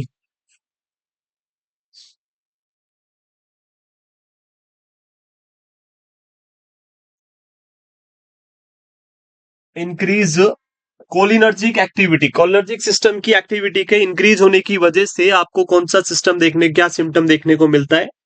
ट्रेमर्स जो है वो आपको देखने को मिलता है। नेक्स्ट पॉइंट आता है, ट्रेमर्स की बात करें तो ये जो ट्रेमर्स आता है, ये ट्रेमर्स आते हैं, इसको बात करें तो ये सिर्फ आते हैं रेस्टिंग स्टेज में। रेस्टिंग ट्रेमर्स इसको हम बोलते हैं, रेस्टिंग ट्रेमर्स। यानी पेशेंट जब रेस्ट करेगा तभी ये ट्रेमर्स आएंगे, एक्टिविटी करेगा तब ये ट्रेमर्स नहीं देखने को मिलेंगे। तो एज ए नर्स आपकी रेस्पॉन्सिबिलिटी क्या हो जाती है कि रेस्टिंग ट्रेमर्स हैं और अगर पेशेंट को ये ट्रेमर्स आ रहे हैं तो आपको क्या करना है, तो पेशेंट से एक्टिविटी करवानी है. So what is your responsibility? Give any object to patient. Give any object. Like आप पेशेंट को पेन दे दे, पेंसिल दे दे, मोबाइल दे दे, कुछ दे दे जिससे वो कुछ करना स्टार्ट कर दे और ये ट्रेमर्स आना बंद हो जाए. तो हमेशा पेशेंट को बिजी रखना है, उसको रेस्टिंग नहीं करना, हाथ को रेस्ट नहीं करने देना. नेक्स्ट, इन ट्रेमर्स की जो कैरेक्टरिस्टिक्स होती है वो होती है पिल रोलिंग ट्रेमर्स आते हैं. पिल रोलिंग ट्रेमर्स.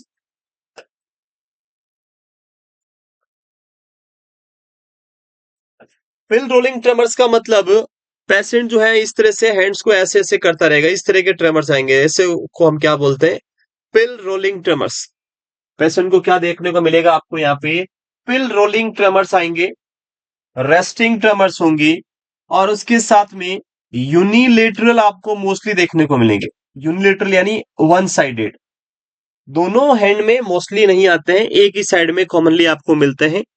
और ये जो ट्रेमर्स होते हैं बहुत ही ज्यादा स्लो ट्रेमर्स होते हैं, फास्ट नहीं होते, स्लो ट्रेमर्स.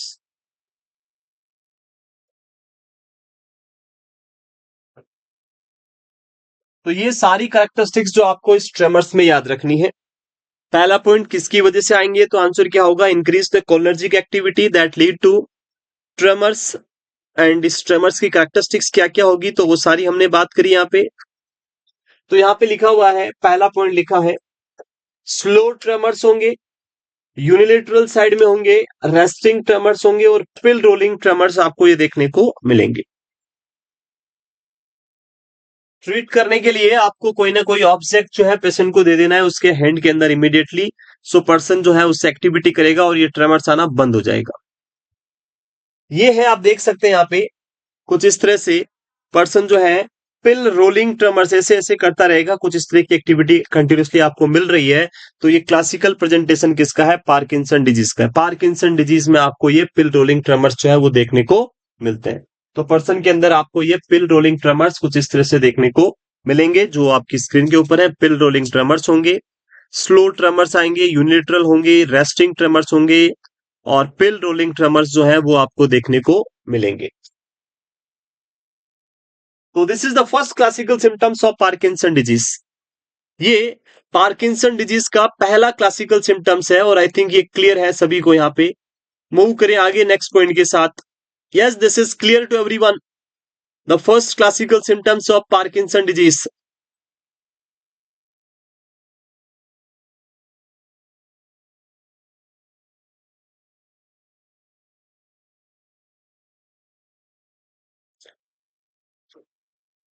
तो this is clear to everyone. Move करें आगे next. The first classical symptoms of Parkinson disease clear to everyone. Tremors क्यों होता है और उसका रीजन क्या है, पूरा क्लियर आपके माइंड में?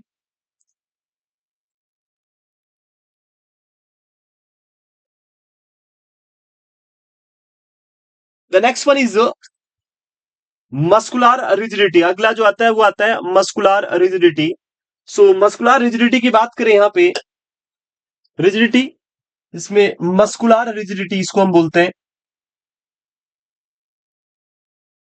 ये जो रिजिडिटी होती है इसकी अगर हम बात करें तो ये रिजिडिटी आपको देखने को मिलेगी यहाँ पे, मस्कुलर रिजिडिटी, जिसमें पर्सन के अंदर आपको दो टाइप की रिजिडिटी आ सकती है. एक हम बोलते हैं यहाँ पे cog wheel rigidity.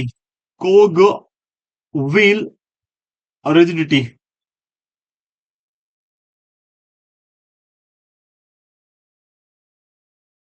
And second जो अगर हम बात करें यहाँ पे तो वो आपको मिलेगी वेरी इंपॉर्टेंट कोग व्हील के साथ में. सेकंड टाइप ऑफ रिजिडिटी जो इसमें आपको देखने को मिलती है मस्कुलर रिजिडिटी के अंदर, वो आपको यहां पे मिलेगी, और वो है आपकी lead pipe rigidity.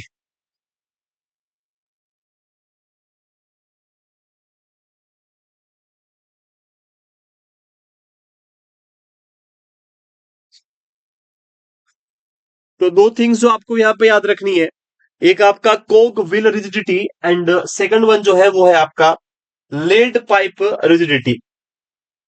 Cog wheel rigidity and lead pipe rigidity जो आपको देखने को मिलती है मस्कुलर रिजिडिटी के अंदर, cog wheel rigidity with lead pipe rigidity.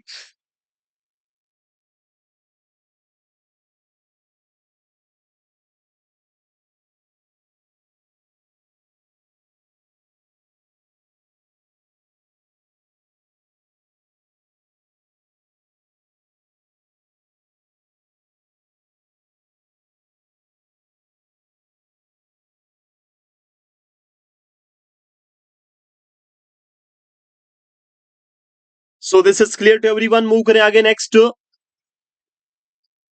Lead pipe rigidity and cog will rigidity. Muscular rigidity आपको यहां देखने को मिलेगी, जिसमें cog will rigidity and lead pipe rigidity जो है वो यहां प्रेजेंट रहेगी। नेक्स्ट वन इज,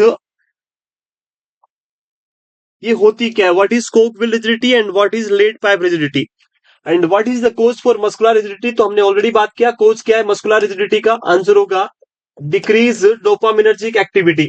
इसका कोज क्या है, डोपामिनर्जिक एक्टिविटी कम हो जाने की वजह से आपको क्या देखने को मिलेगा, ये पार्किंसन डिजीज के सिम्टम्स आएंगे रिजिडिटी वाले। और इसमें आपको कौन से टाइप की रिजिडिटी मिलेगी, तो आपका आंसर होगा कोग व्हील रिजिडिटी। कोग व्हील का मतलब होता है, ये कोग का मतलब रथ और व्हील का मतलब उसका पहिया। पुराने टाइम में जो रथ आते थे, इस तरह के बड़े बड़े पहिए वाले रथ आते थे, जिसमें ऐसे लगे रहते थे अंदर, ये इसकी बात हम कर रहे हैं। दिस इज द कोग व्हील, जो बड़ा सा रथ का पहिया होता था पहले। इसमें जब ये मूवमेंट करता था तो ये ऐसे जाता था, एक ऐसे जाएगा, फिर ये ऐसे जाएगा, फिर ऐसे जाएगा, ऐसे पहिया चलता था, एक बार ऐसे, एक दो तीन ऐसे मूवमेंट, धीरे धीरे वो रथ ऐसे मूव करता था। सो जब हम बात करें यहाँ पे कॉकव्हील रिजिडिटी की इस कंडीशन में, तो यहाँ पे भी पर्सन में क्या होगा, लिम्ब में बहुत ज्यादा पेसिव रेजिस्टेंस होगा।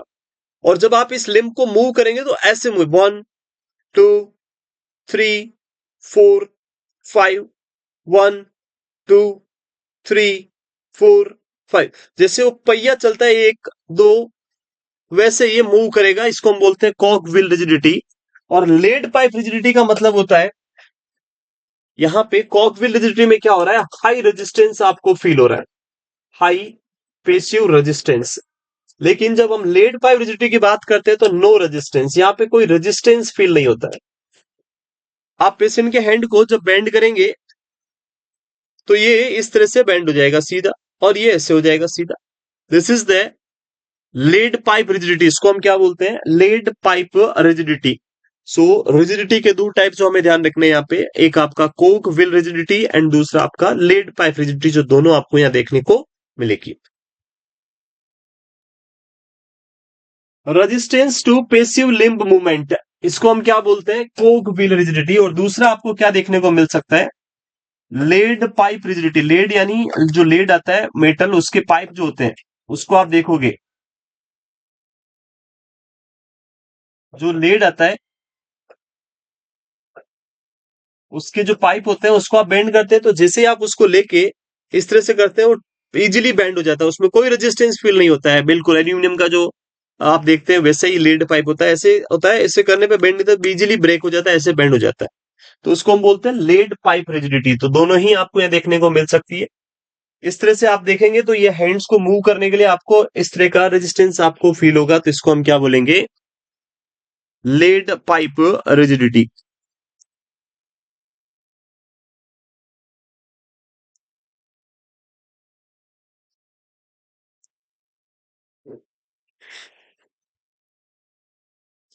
सो this is the symptom number 2। जो सिम्टम्स हम बात करें उसमें सेकंड सिम्टम जो आपको देखने को मिल रहा है वो आपका रहेगा, this is the rigidity, muscular rigidity, जो आपकी स्क्रीन के ऊपर है।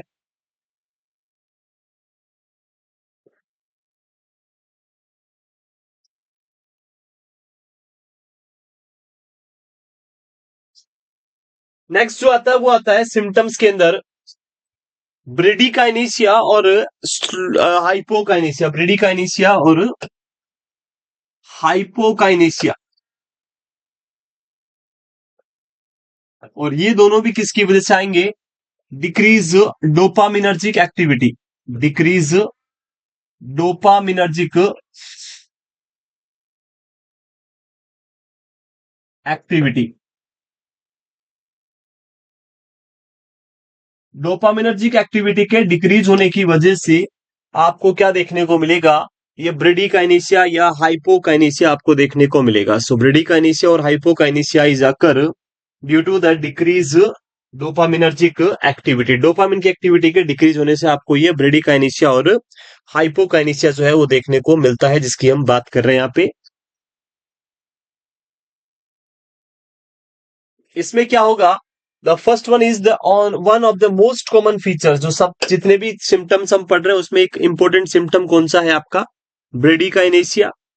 स्लोविंग ऑफ एक्टिव मूवमेंट, जो पर्सन एक्टिविटी कर रहा है उसके अंदर स्लोनेस आ जाना, बहुत टाइम लगाना, long time to complete the activity, that is bradykinesia. Difficulty in initiating activity which is known as हाइपोकाइनेसिया।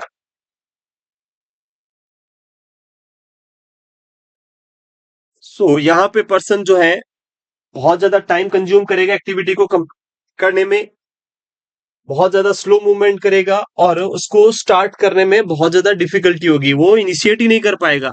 Start करने में ही उसको एजिटेशन हो रहा है, बहुत मुश्किल हो रहा है उसको एक्टिविटी को स्टार्ट करने के लिए। तो ये जो सिम्टम्स आते हैं ये किसमें आपको देखने को मिलेंगे, ब्रेडिकाइनेसिया या हाइपोकाइनेसिया।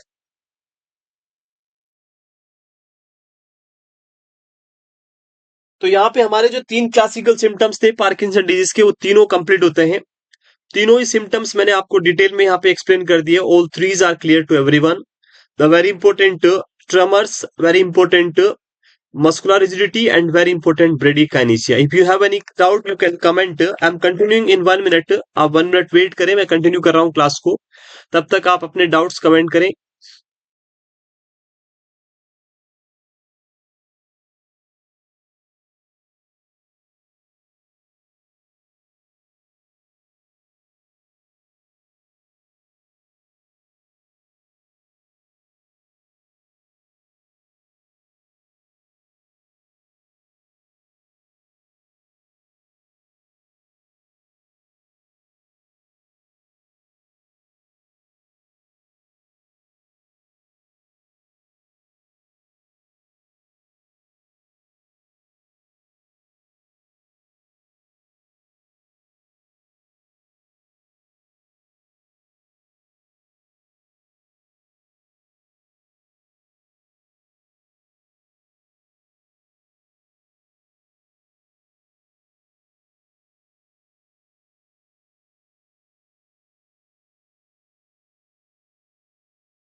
चलिए कंटिन्यू करते हैं और यहाँ पे डिस्कस करते हैं, आगे मूव करते हैं।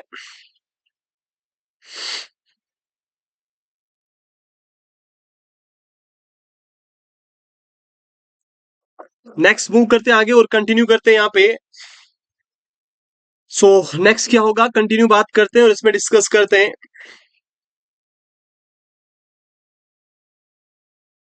डोपामिनर्जिक और कोलिनर्जिक एक्टिविटी की अगर हम बात करें यहाँ पे, तो ब्रेन के अंदर दोनों न्यूरोट्रांसमीटर प्रेजेंट होते हैं और दोनों एक दूसरे के साथ वर्क करते हैं। दोनों का एक बैलेंस होना बेसल गैंग्लिया के लिए मस्ट है। तो जब ब्रेन के अंदर इनमें से एक कम होगा तो ऑटोमेटिकली दूसरे का रेशो ज्यादा, दोनों 10-10 हैं। अब एक को 8 कर दिया तो फिर दूसरा ऑटोमेटिकली क्या हो गया, ज्यादा हो गया। किसी ने क्वेश्चन पूछा कि ये दो लाइन है, ये एक लाइन है आपके पास, इस लाइन को बिना मिटाए इसको छोटी करनी है। किसी ने आपसे पूछा कि इस लाइन को बिना मिटाए छोटा करना है, क्या करोगे? तो इसको बिना मिटाए छोटा करने के लिए हम क्या कर सकते हैं, ये लो। अब कौन सी लाइन, और इसको छोटा करना है तो इधर बड़ी बना दो, नीचे की तरफ एक।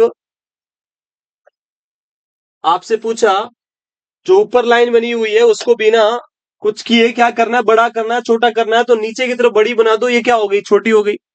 सो सेम वही हम बात कर रहे हैं कि डोपामिन का लेवल कम होने से कोलिनर्जिक सिस्टम में एसिटाइल कोलिन का लेवल बढ़ा नहीं है, लेवल उतना ही है, बट कंपैरिजन टू डोपामिन उसका लेवल ज्यादा है और उसकी वजह से एक्टिविटी अब नॉर्मल हो जाएगी। रिया गुप्ता अभी खत्म नहीं हुए, अभी साइन एंड सिम्टम बाकी है, गेट प्रॉब्लम भी आएगी, सब कुछ आएगा, बहुत सारी चीजें जो भी बाकी है वो हम अभी डिस्कस करते हैं, कंटिन्यू करते हैं यहाँ पे। सो अगला जो पॉइंट आता है वो आता है अदर साइन एंड सिम्टम्स जो आएंगे, वो यहाँ पे पहला आता है postural instability. Because of muscular weakness patient अपनी जो पोस्चुरल स्टेबिलिटी है वो क्या करता है, इंस्टेबल हो जाता है। पेशेंट कुछ ऐसा पोस्चर हो जाएगा, आगे की तरफ बेंड किया हुआ ऐसे, और ऐसा पोस्चर के साथ ऐसे ऐसे वॉक करेगा। सो पोस्चुरल इंस्टेबिलिटी, पेशेंट इस तरह से बेंडेड आगे की तरफ रहेगा, पोस्चुरल इंस्टेबिलिटी। और ऐसे बेंड करके ऐसे नीचे होके जब वॉक करता है तो उसकी वजह से उसको गेट प्रॉब्लम होती है, जिसको हम बोलते हैं सफलिंग गेट। यहाँ पे स्पेशल टाइप का गेट आता है, इसको हम क्या, postural and gait problem, stand with head bend forward and shuffling gait, जिसको हम बोलते हैं फील ग्लूड फिट। पेशेंट को लगता है उसके पैर नीचे चिपके हुए, ग्लूड यानी नीचे चिपके हुए जमीन पे, ग्लूड फिट लग रहा है, चिपके हुए पैर हैं, और वो कोशिश करा लेकिन बाहर नहीं आ रहे, पैर नीचे चिपके हुए जमीन पे ऐसे ऐसे, ग्लूड फिट वाली उसको फीलिंग आ रही है। So shuffling gait, feel glued feet, patient को क्या लगेगा कि पैर क्या हो रखे हैं, जमीन पे चिपके हुए हैं, उसको ऐसी फीलिंग आएगी ग्लूड फिट वाली। So shuffling gait, feel glued feet, stand with hand bend forward and postural and gait problems जो है यहाँ पे आपको देखने को मिलेगी। लाइक दिस, इस तरह से बेंड करेगा और ऐसे धीरे धीरे ऐसे ऐसे वॉक करेगा, this is known as postural instability, shuffling gait. इसके अलावा कुछ अदर सिम्टम्स भी यहाँ पे देखने को मिलेंगे, जो यहाँ पे लाइक फेस जो है वो मास्क जैसा हो जाएगा, मास्क लाइक फेस होगा। हैंड राइटिंग की बात करें तो पेशेंट में माइक्रोग्राफिया और मैक्रोग्राफिया दो टाइप की राइटिंग होती है, यहाँ पे माइक्रोग्राफिया आपको यहाँ देखने को मिलेगा।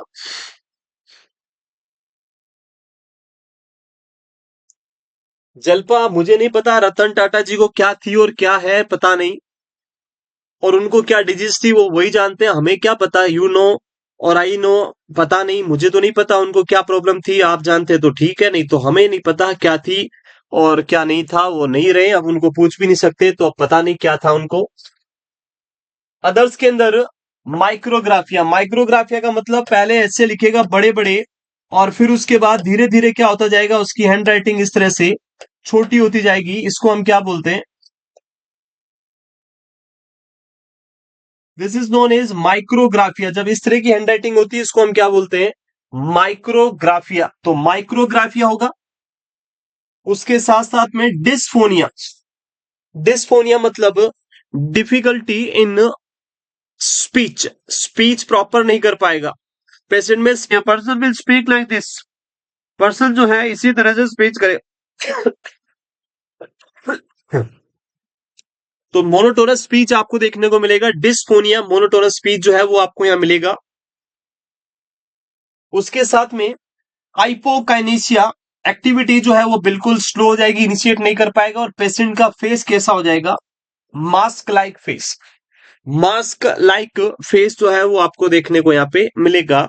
So these all are the symptoms of Parkinson disease. ये सारे के सारे सिम्टम्स किसके हैं, the symptoms of Parkinson disease, जो हमने यहाँ पे वन बाय वन सारे डिस्कस किए डिटेल में। So these all are the symptoms of Parkinson disease. Now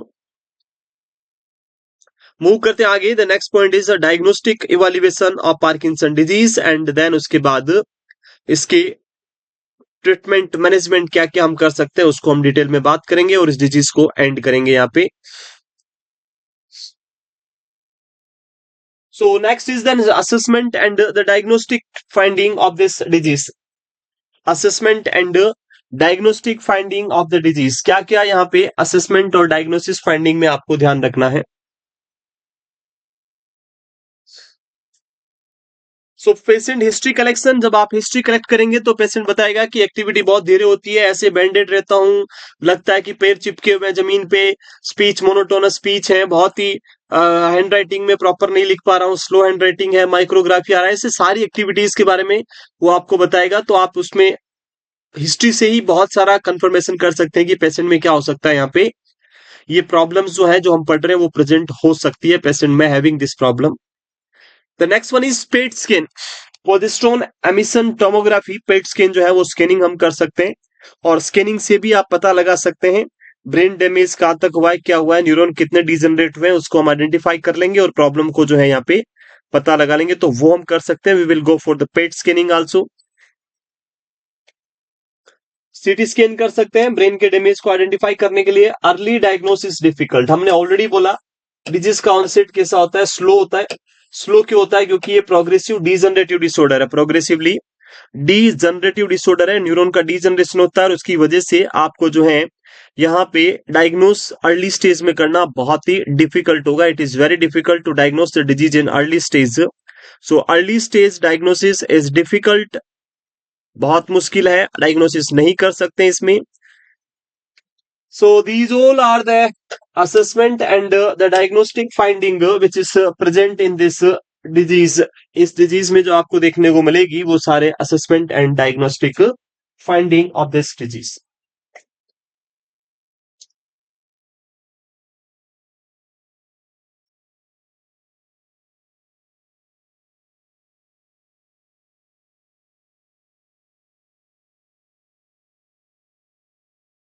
चलिए मूव करते हैं आगे, नेक्स्ट कंटिन्यू करते हैं यहाँ पे।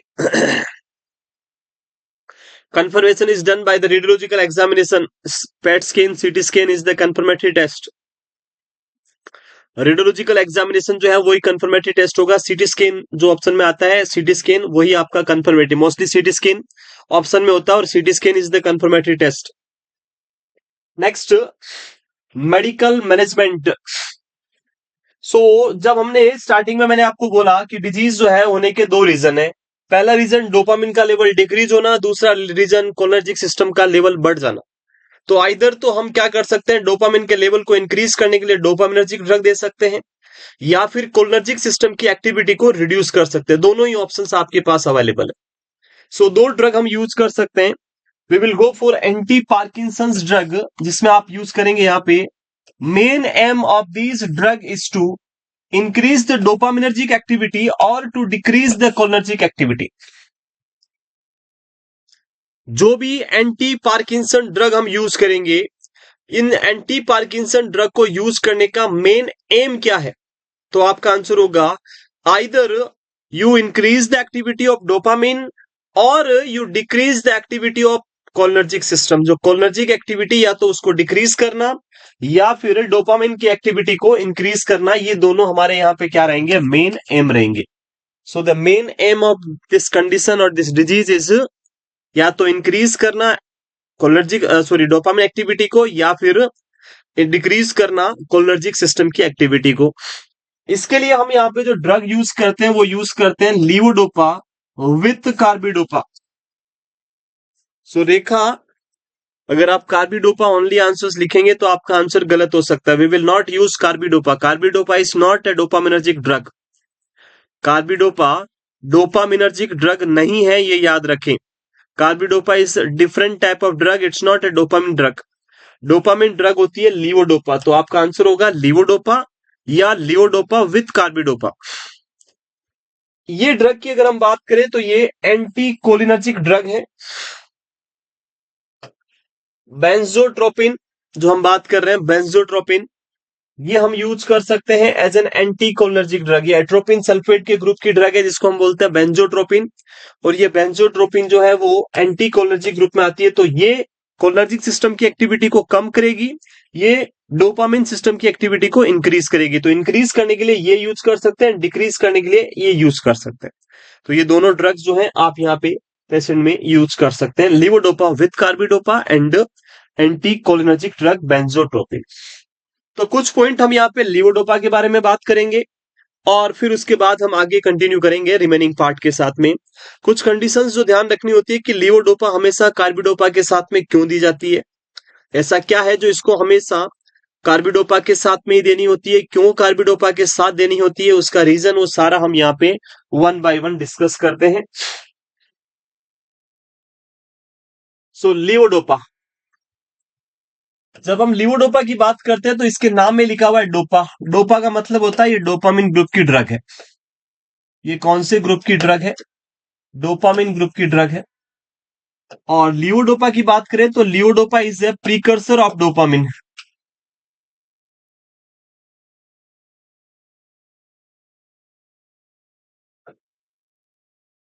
प्रीकर्सर ऑफ डोपामिन, लीवोडोपा क्या है? डोपामिन का प्रीकर्सर फॉर्म है। Levodopa is a precursor form of dopamine. So याद रखें, what is levodopa? The levodopa is the precursor of dopamine. Levodopa जो है डोपामिन का प्रीकर्सर फॉर्म है जिसकी हम बात कर रहे हैं। और प्रीकर्सर फॉर्म क्या होती है? प्रीकर्सर फॉर्म या जिसको हम अदर वर्ड में बोलते हैं प्रोड्रग, प्रीकर्सर फॉर्म या प्रोड्रग। तो प्रीकर्सर या प्रोड्रग क्या होती है? तो इसका मीनिंग होता है प्रीकर्सर फॉर्म ऑफ ड्रग या प्रोड्रग की बात करें तो ये ऐसी ड्रग होती है जो इनएक्टिव फॉर्म ऑफ ड्रग होती है, उसको हम बोलते हैं प्रोड्रग या precursor form of drug. Precursor या प्रोड्रग क्या है? तो inactive form of drug is known as prodrug. किसी भी ड्रग का, डोपामिन का जो इनएक्टिव फॉर्म होता है उसी को हम बोलते हैं प्रोड्रग, और वो कौन सा है? Levodopa. It means levodopa inactive form है और ये लीवोडोपा आगे जाके कन्वर्ट होगी एक्टिव फॉर्म में और क्या बनाएगी? डोपामिन। तो इसके बारे में कुछ पॉइंट जो मैं आपको क्लियर कर देता हूं, समझा देता हूं यहाँ पे। जब हम लीवोडोपा की बात करेंगे यहाँ पे, लीवोडोपा, ये लीवोडोपा आगे जाके किस में कन्वर्ट होगा? डोपामिन में। Dopamine is an active form. Dopamine कौन सी ड्रग है? एक्टिव फॉर्म है। और लीवोडोपा कौन सी है? इनएक्टिव है।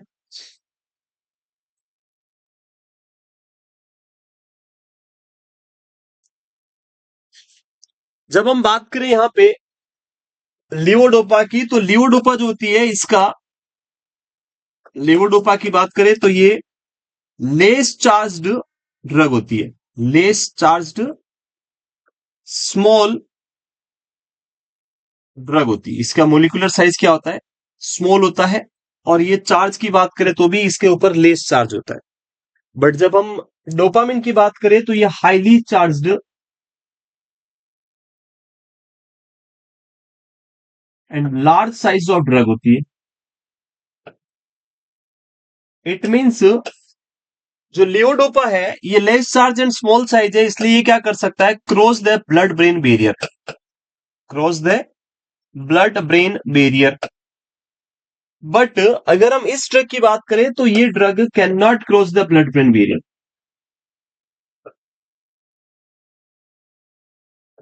Can not cross the triple B. तो यहां पे पहला कॉन्सेप्ट तो आई थिंक आपको समझ में आ गया होगा कि अगर आप पेशेंट को डोपामिन ड्रग देंगे, अगर मैं पेशेंट को यहां से डायरेक्टली डोपामिन लगाऊंगा और डोपामिन यहां से आगे जाएगा और मेरे ब्लड ब्रेन बैरियर के पास जाएगा, तो ब्लड ब्रेन बैरियर उसको बोलेगा कि भाई you are not allowed to move inside the brain. आपको ब्रेन के अंदर जाना अलाउड नहीं है। डोपामिन को वो क्या करेगा? मना कर देगा कि ब्रेन में नहीं जा सकते। और डोपामिन ट्रिपल बी को क्रॉस करके ब्रेन में नहीं पहुंचेगा। तो मेरी बॉडी में ब्रेन को जो डोपामिन चाहिए वो नहीं मिलेगा। लेकिन अगर मैं पेशेंट को यहाँ पे लीवोडोपा देता हूं, तो लीवोडोपा स्मॉल साइज है और लेस चार्ज ड्रग है, इसलिए ये ट्रिपल बी को क्या कर सकती है, क्रॉस कर सकती है। और इसको क्रॉस करके ये इजिली कहां पहुंच सकती है, ब्रेन में पहुंच सकती है। और ब्रेन में जाके ये कन्वर्ट हो जाएगी डोपामिन में और अपना एक्शन दिखाएगी। इसीलिए अगर हम ड्रग ऑफ चॉइस पूछे पार्किंसन में, तो हम डोपामिन आंसर नहीं देना है, लीवोडोपा आपको आंसर देना। अगर दोनों ही ऑप्शन में है तो आंसर क्या होगा, लीवोडोपा आपका आंसर होगा। अब यहां पे एक प्रॉब्लम कैसे आएगी, देखो प्रॉब्लम। लीवोडोपा को डोपामिन में कन्वर्ट करने के लिए एक एंजाइम चाहिए होगा और वो है डीडीसी एंजाइम। एंजाइम का नाम क्या है, DDC enzyme. There is an enzyme जिसकी हम बात करें, वो कौन सा एंजाइम है, DDC enzyme. What is DDC, तो आंसर होगा DDC is the dopa decarboxylase. Dopa decarboxylase, this is the DDC, dopa decarboxylase enzyme. ये जो डीडीसी एंजाइम या डोपा डी कार्बोक्सिलेज एंजाइम है, इस एंजाइम का काम क्या है या ये क्या करता है, डोपा डी कार्बोक्सिलेज एंजाइम, ये लीवोडोपा को डोपामिन में कन्वर्ट करता है। It convert the levodopa into dopamine and this DDC enzyme present in every part of the body. ये डीडीसी एंजाइम आपके हर एक पार्ट में होता है, ब्लड में होता है, आपके ब्रेन में होता है, आपके सारे के सारे पार्ट में ये टीडीसी एंजाइम जो है वो प्रेजेंट रहता है। सो प्रॉब्लम क्या हुई कि व्हेन यू गिवन लीवोडोपा, आपने जैसे ही पेशेंट को लीवोडोपा लगाया, ब्लड में कौन प्रेजेंट है, डीडीसी एंजाइम। और ये डीडीसी एंजाइम क्या करता है, इस लीवोडोपा को डोपामिन में कन्वर्ट कर देता है ब्लड में। जैसे ही ब्लड में लीवोडोपा गया, डीडीसी एंजाइम ने इसको किसमें कन्वर्ट कर दिया, डोपामिन में। अब ये डोपामिन में कन्वर्ट होने के बाद जब यहां पहुंचेगा तो फिर अलाउड नहीं होगा, अंदर नहीं जा पाएगा। सो ये एक बड़ी प्रॉब्लम हो गई कि लीवोडोपा ब्लड में ही डोपामिन में कन्वर्ट हो गया और वो ब्रेन में नहीं रीच हो रहा है। तो अब क्या करें, फिर हमने डिस्कवरी करी नई ड्रग की, और वो ड्रग कौन सी है, कार्बिडोपा। तो फिर किसके पास गए, कार्बिडोपा के पास।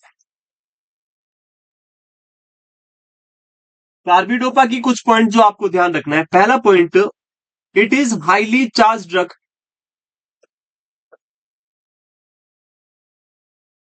Second thing, large drug. तो ये दो पॉइंट जो आपको ध्यान रखने हैं। कार्बिडोपा ड्रग क्या है, हाईली चार्ज ड्रग है, और उसके साथ में ये लार्ज ड्रग है, साइज भी बड़ी होती है। अगर मैं आपसे पूछूं, if I will ask you, क्या carbidopa drug blood brain barrier को क्रॉस कर सकती है, जल्दी से कमेंट करें, क्या कार्बिडोपा ब्लड ब्रेन बैरियर को क्रॉस कर सकती है, यस और नो।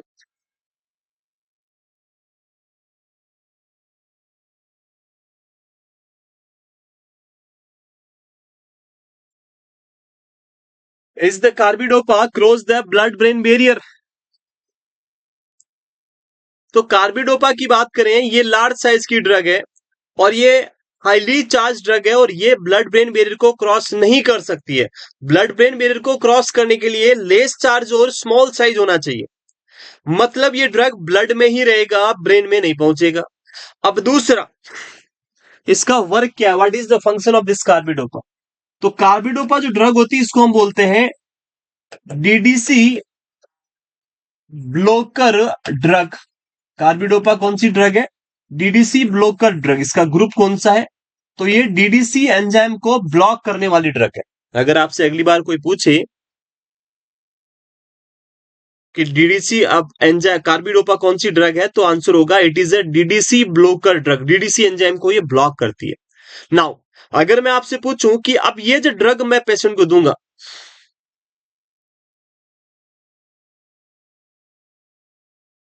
अरे सीमा नागले, पहले सुन लो, पहले समझ लो जो मैं समझा रहा हूं यहाँ पे, थोड़ा वेट कर लो, क्या समझा रहा हूं उसको समझ लो। कार्बिडोपा के लिए नहीं बोला मैंने, बोला था डोपामिन नहीं देना है। थोड़ा वेट करें, क्या समझा रहा हूं उसको समझे पहले। कार्बिडोपा की अगर हम बात करें, जो कार्बिडोपा ड्रग है उसका ग्रुप कौन सा है, it's a DDC blocker drug. अब अगर आपसे पूछे कि ये ड्रग देने पे डीडीसी एंजाइम जो है वो ब्लॉक होगा। वो एंजाइम कहां पे ब्लॉक होगा? ब्लड वाला ब्लॉक होगा, या ब्रेन वाला ब्लॉक होगा, या ओनली ब्लड में होगा, या ब्लड एंड ब्रेन दोनों में होगा? कौन से पार्ट का डीडीसी एंजाइम ब्लॉक होगा? जल्दी से कमेंट करें कार्बिडोपा देने से।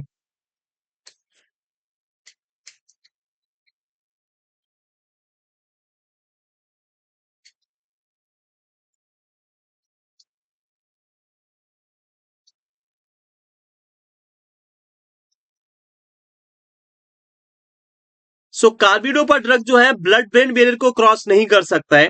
इट मींस ब्रेन वाले डीडीसी एंजाइम को ब्लॉक नहीं करेगा, ये सिर्फ ब्लॉक करेगा ब्रेन के बाहर जहां भी है उन सबको। It only block the DDC enzyme which is present outside the brain. मतलब ब्रेन में डीडीसी एंजाइम बिल्कुल नॉर्मल रहेगा। अब देखो क्या होगा, आपने पेशेंट को दे दिया लीवोडोपा, लीवोडोपा विथ कार्बिडोपा, दोनों को साथ में देना है, लीवोडोपा विथ कार्बिडोपा।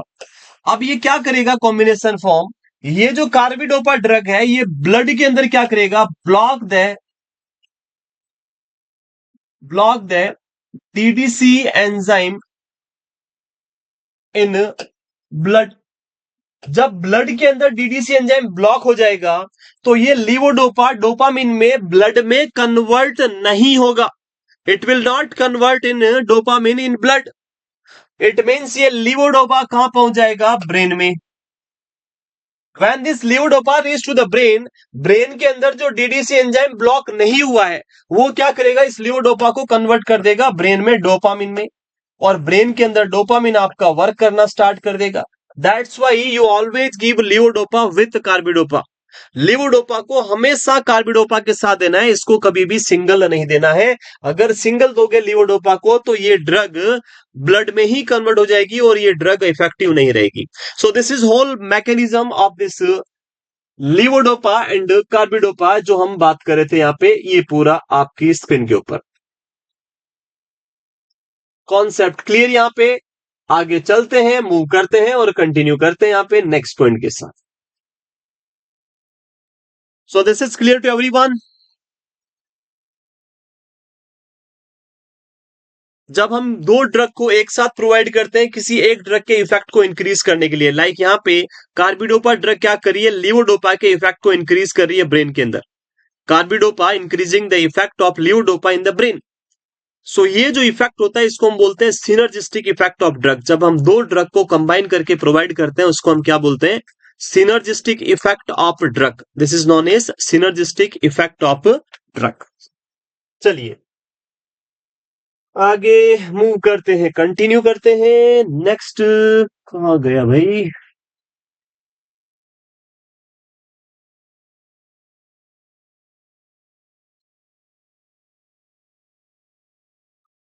सो यहां पे लियोडोपा is the metabolic precursor of dopamine. Dopamine itself does not cross the blood-brain barrier, but its immediate precursor, levodopa, is actively transported into the central nervous system and is converted to the dopamine in the brain. I think now इस line का जो meaning है, ये जो इस line का meaning है, I think ये लाइन का मीनिंग आपको पूरा क्रिस्टल क्लियर हो गया कि इस लाइन का मीनिंग क्या है, what this line is saying you. Now you have an clear cut concept about this line.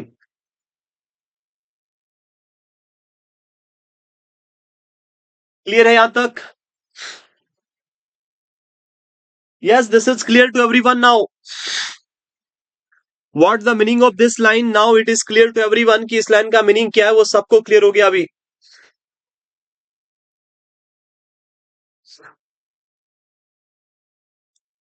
सो कल की क्लास के अंदर हम कंटिन्यू करेंगे नेक्स्ट पार्ट के साथ में, जो इसका रिमेनिंग पार्ट है, जो इस ड्रग का जो भी रिमेनिंग पार्ट है, और उसके बाद में नेक्स्ट जो डिजीज है कल हम बात करेंगे, very important disease the myasthenic syndrome. कल हम बात करेंगे माइस्थेनिक सिंड्रोम, जिसके अंदर हम पढ़ेंगे myasthenia gravis and the Lambert Eaton syndrome. दो डिजीज जो माइस्थेनिक सिंड्रोम के अंदर आती है उन दोनों को मैं आपके साथ डिस्कस करूंगा कल की क्लास में। माइस्थेनिक सिंड्रोम जिसमें लैम्बार्ट-ईटन सिंड्रोम एंड माइस्थेनिया ग्रेविस दो इंपॉर्टेंट डिजीज, दोनों को हम कल बात करेंगे, कल डिस्कस करेंगे। आज की क्लास को यहीं एंड करेंगे, कल फिर मुलाकात करेंगे। कंटिन्यूटी के साथ पढ़ते रहें, मेहनत करते रहें, मंजिल बिल्कुल बहुत ही नजदीक है आप सबके, और नॉर्थ सीट 8 जो है वो आपकी मुट्ठी में होने वाला है। बस कंटिन्यूटी के साथ मेहनत करते रहें। Thank you and have a nice